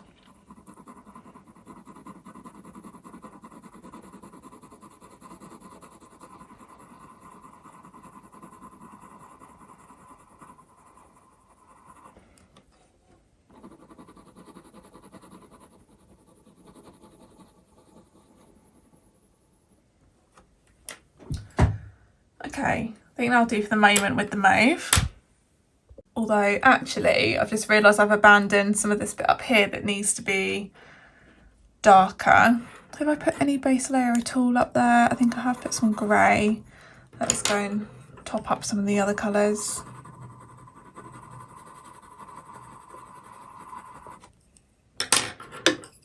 Just a touch of mauve, just to mark out that darker bit there.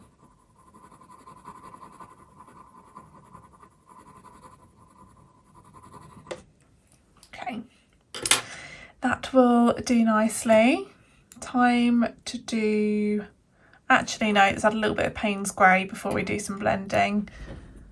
So yeah, Paynes grey. Let's start with this nice dip in the middle of her forehead here. Just get that done and dusted, really make sure that's placed correctly and I'm satisfied with how that's looking. Kind of curves nicely.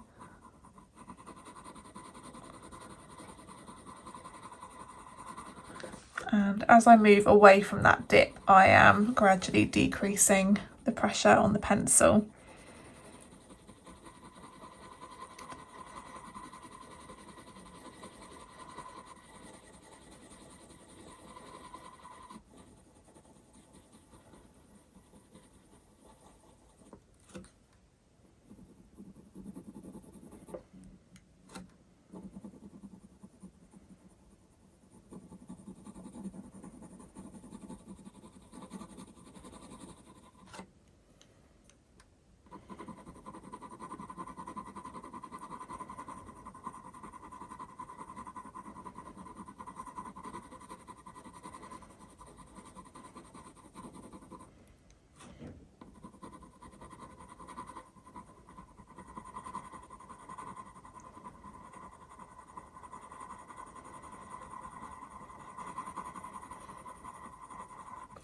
I feel like the further I'm going with this, the less I'm having to talk, because otherwise I would just be repeating myself. But hopefully you still get what I'm doing. I guess you can just kind of copy.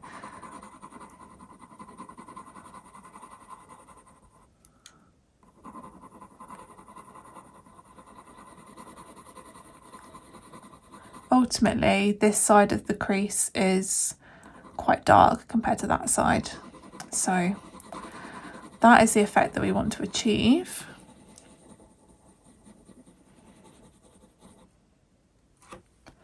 And it is also quite dark up here.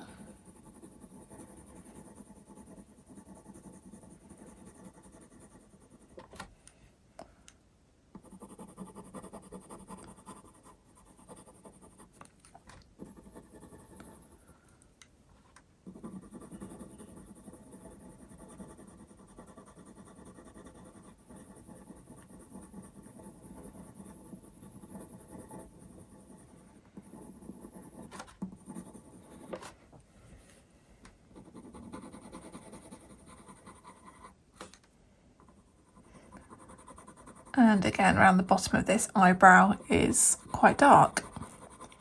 So adding a little bit more pressure here. Not too crazy though, because there are some like nice little wispy hairs that go in there. So I do want to get these initial layers blended together so that if I decide to use the slice tool, that it will actually come up with something. So we can always make it a bit darker a bit later. And we'll put some along here as well.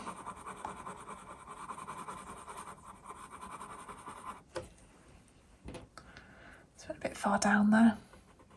Actually, sometimes this eraser's better. I like to use a Tombow mono eraser because so you can get a bit of pressure on that.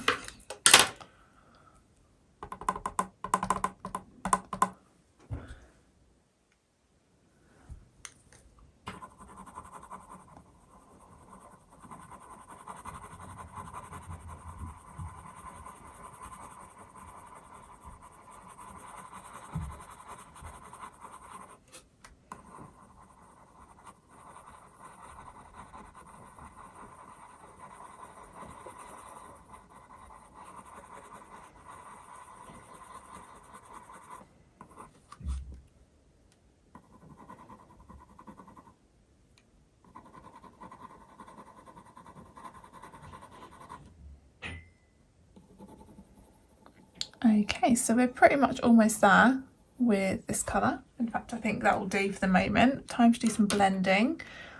Again, we'll start initially with warm grey 1, especially on the paler areas, just so we don't get too dark too soon. So harder pressure, I'd say slightly on the harder side of medium pressure, just because I don't want to be snapping any pencils or going too crazy. Still circular motions, trying to reduce the tooth of the paper a little bit, make it look a bit less grainy. Hopefully it'll all start to look a bit smoother. It still won't look anything like fur, but hopefully from this section here you will know that we just need to trust the process.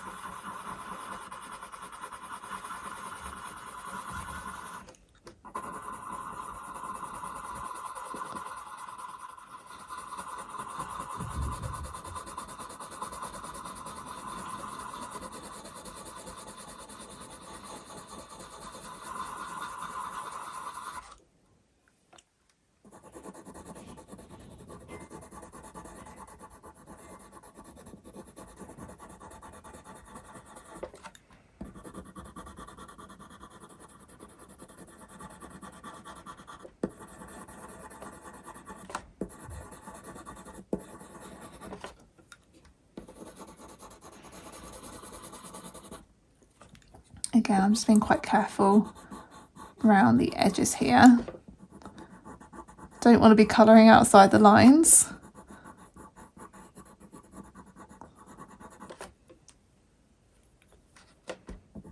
Hopefully it'll look a bit smoother once I've got more of the hairs in there.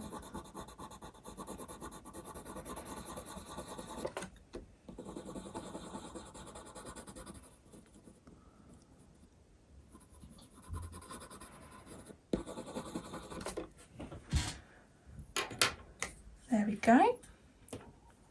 So we are going to go back in with Paynes Grey. I'm just going to give it a quick little sharpen just so that I'm getting a little bit more out of each pencil stroke. It's already pretty sharp, but there we go. That's all it needed, a couple of rotations of the sharpener, and it's a bit more pointy again now. So let's start with this side. Let's start getting some texture in there. So drawing individual hairs, using quite a lot of pressure on the darkest bits. And when you want to kind of make the transition from this dark area to this lighter area that I've already done quite nice, what I do is I start the pencil stroke away from the other section and kind of flick it in, so it makes the transition a bit more natural. I don't know if that makes any sense, but there should be quite a few more scenarios as we go on where I do use that. Just makes it all look a bit less rigid and blocky. I will especially be using that actually when kind of doing these two sections next to each other.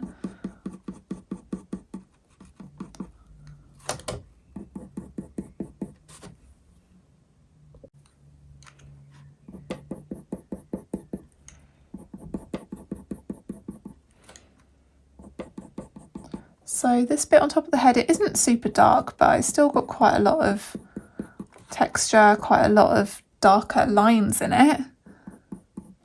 So still making sure I do plenty up here.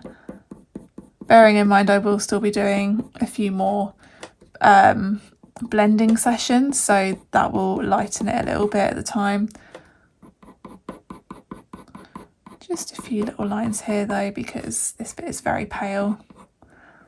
And take note of how the fur curves on this bit. Really focus on it.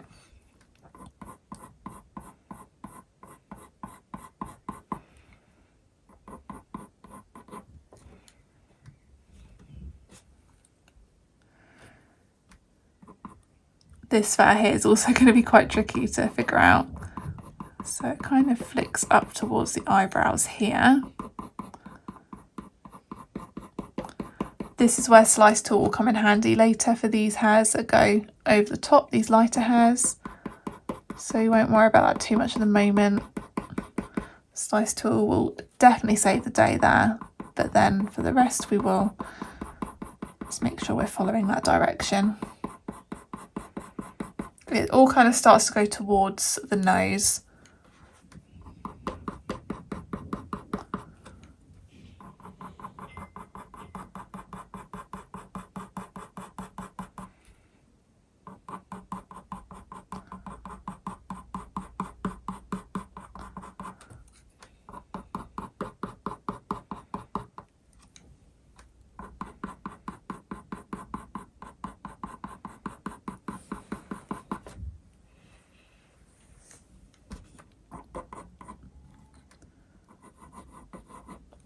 Still want to make sure this shadow stays nice and obvious.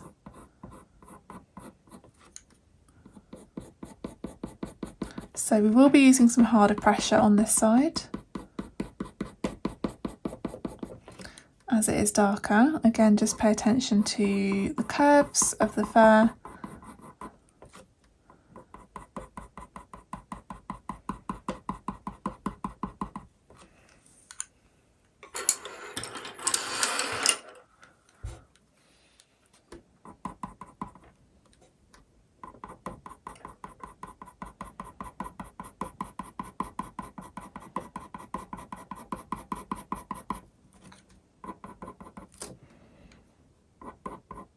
Kind of curves in and then out again.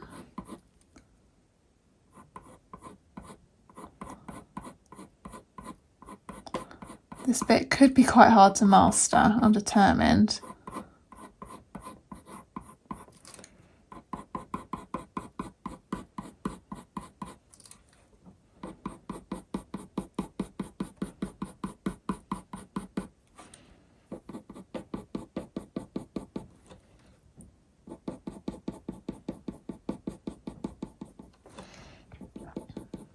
And then careful at the top here. It's very easy to almost want to keep flicking the pencil strokes all the way out, but we do not want that. So just keep it nice and calm. And just a few little pencil strokes here because it's quite light, this bit.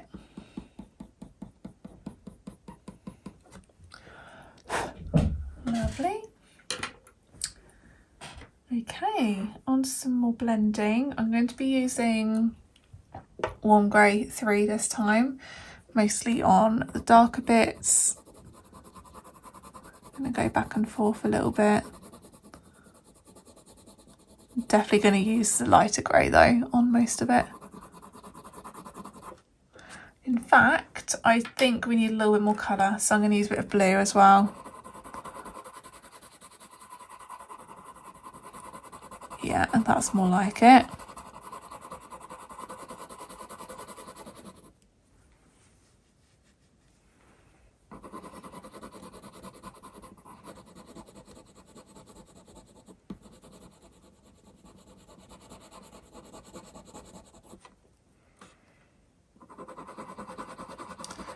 Definitely want some more blue on this bit here. We want those highlights to be nice and vibrant.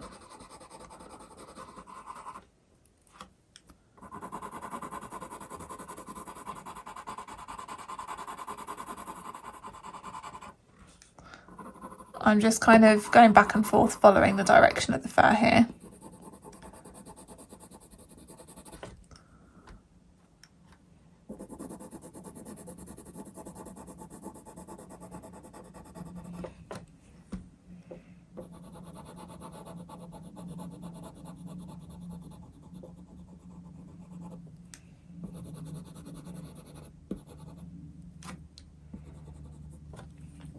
There we go. Now we will use the lighter grey, warm grey one.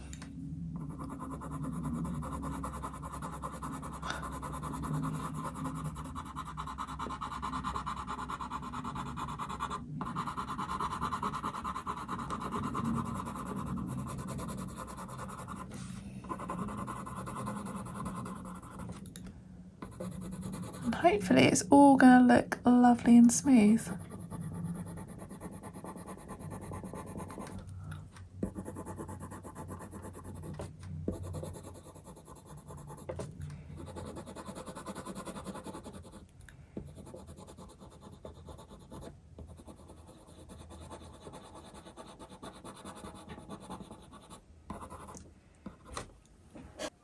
We are now going to be going back in with some darker colours again, so we'll do a bit more Paynes grey and then we'll start considering black after that. So let's aim for those darkest areas first, back to doing individual first strokes or pencil strokes to make the individual hairs in the fur. Again, really focusing on the direction of the fur, especially where it goes in unexpected directions.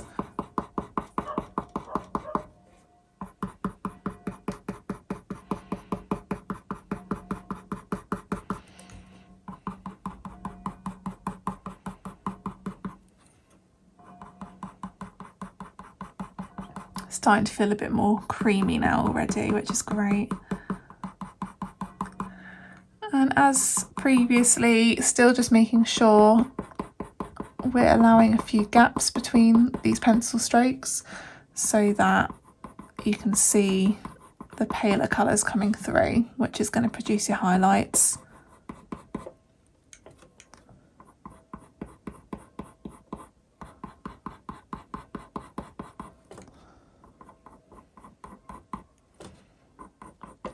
And we want to keep this side fairly pale. This is quite a highlighted bit. We will certainly be using the slice tool again on that bit. I keep doing that. I keep dropping the end of the lead straight onto the paper.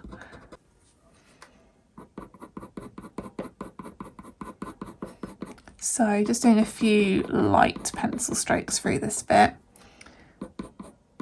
just so it doesn't get too dark. This bit over here can be darker, so back to harder pressure on this bit.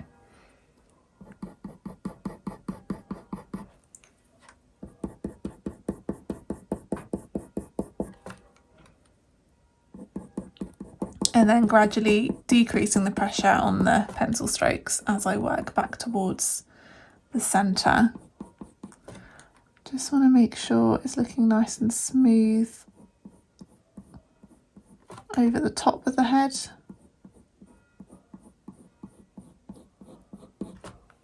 Yeah, that looks fine. And then harder pressure again as we work on this more shadowy side. And this is where we need to focus more on the curve of the fur.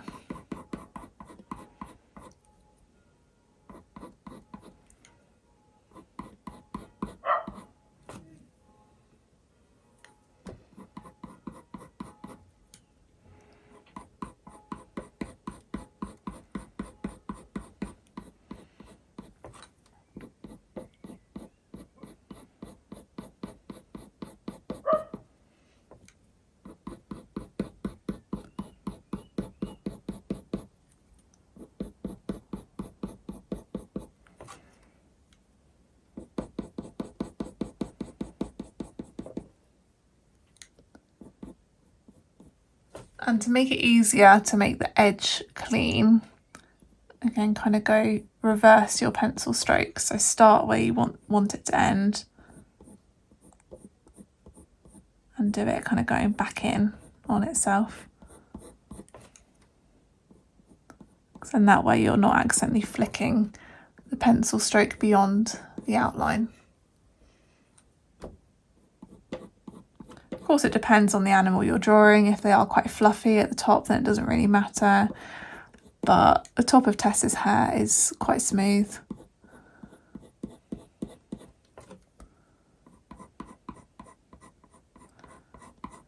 There we go, nice curved fur.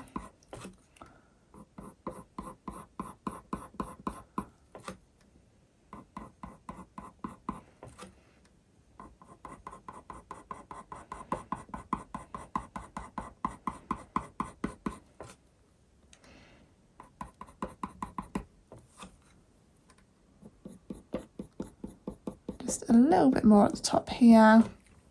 Okay, I think it's now time to move on to some black. I think it's looking pretty much blended enough in most places. We can always go back over some bits if needed with a lighter colour such as the grey. But I think we'll just get in there and get the dark bits done. So pretty much repeating the step we've just done really, except it's with black. So it's just going to be adding the final details, the final bits of contrast on this section.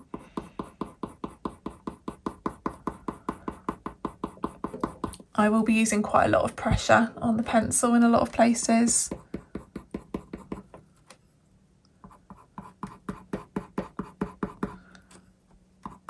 This bit here is where the fur kind of goes off in different directions, so making sure I'm demonstrating that.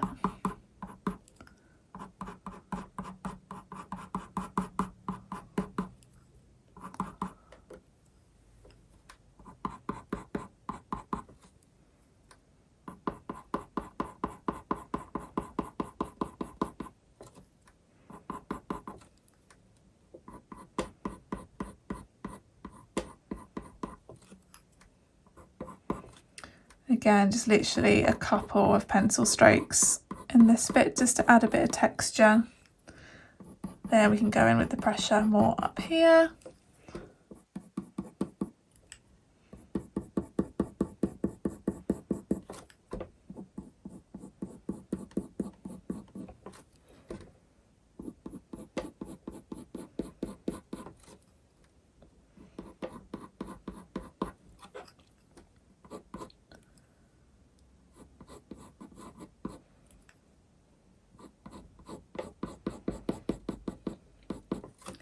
Now we're onto this darker side, continuing to follow the curves of the fur, leaving some gaps to allow like the bluey tones to come through. Especially around this bit here, it's a little bit lighter, so we'll just be careful here.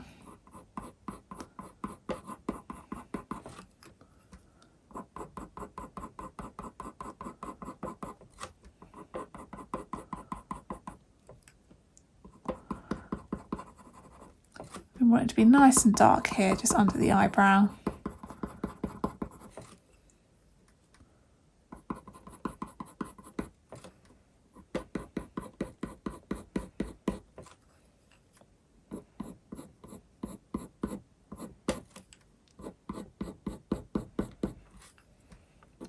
And it's going to get a little bit lighter towards the top, so I can kind of decrease the pressure until I'm not really doing any black at all at the top of that bit. And I think I was right earlier, I think I need to blend things out a little bit more at the top here. So we'll use warm grey 1.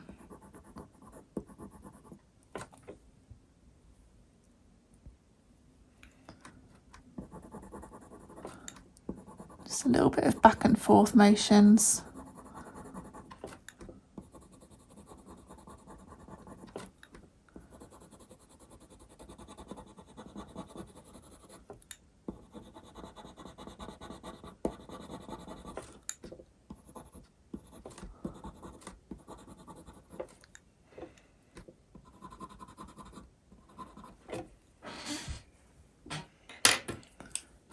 A little bit messy here, we'll just use the eraser just to get rid of any stragglers with the pencil strokes, just a couple I think.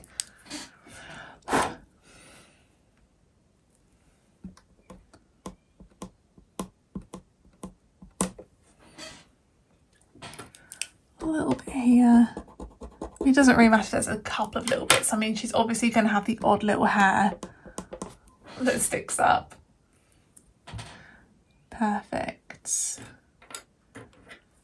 Now, some of this bit is quite, I don't know, it's quite pale, but quite almost glazy. So I'm going to use the white. I'm going to give it a go and see if that just helps give it that slightly glazy look, which it seems to be. That is just what I want.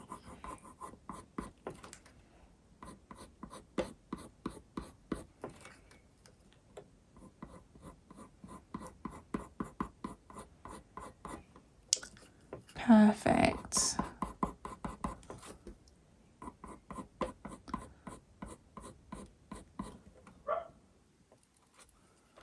Same over here. I mean, it's not very often that I'd be using white after everything else because it doesn't really show up properly, but it's actually giving the perfect effect right now.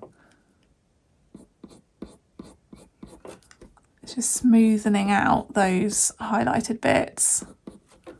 Might just need to add a few bits of black back in there again. I'm just going to sharpen it first.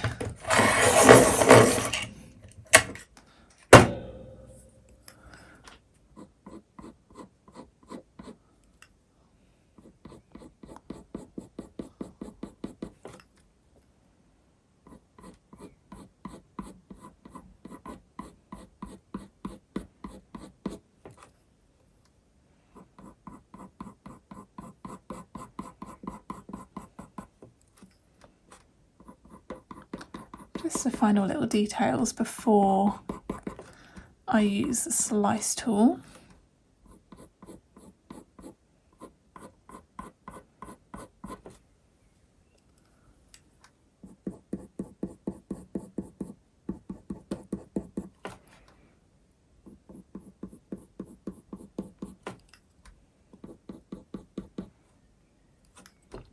It's just final little bits of texture really.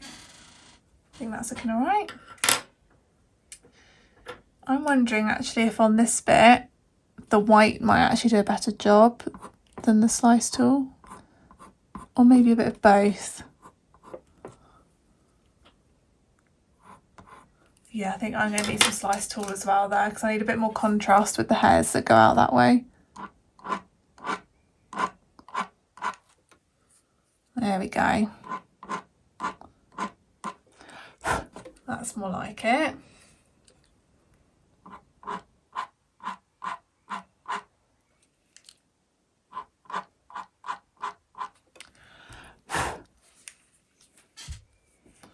Perfect. Any more places for slice tool? Yeah, it's a little bit fluffy here, so we'll add a few little bits there.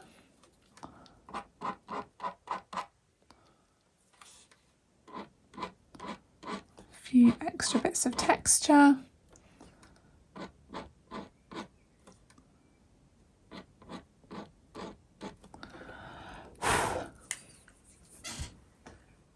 Perfect.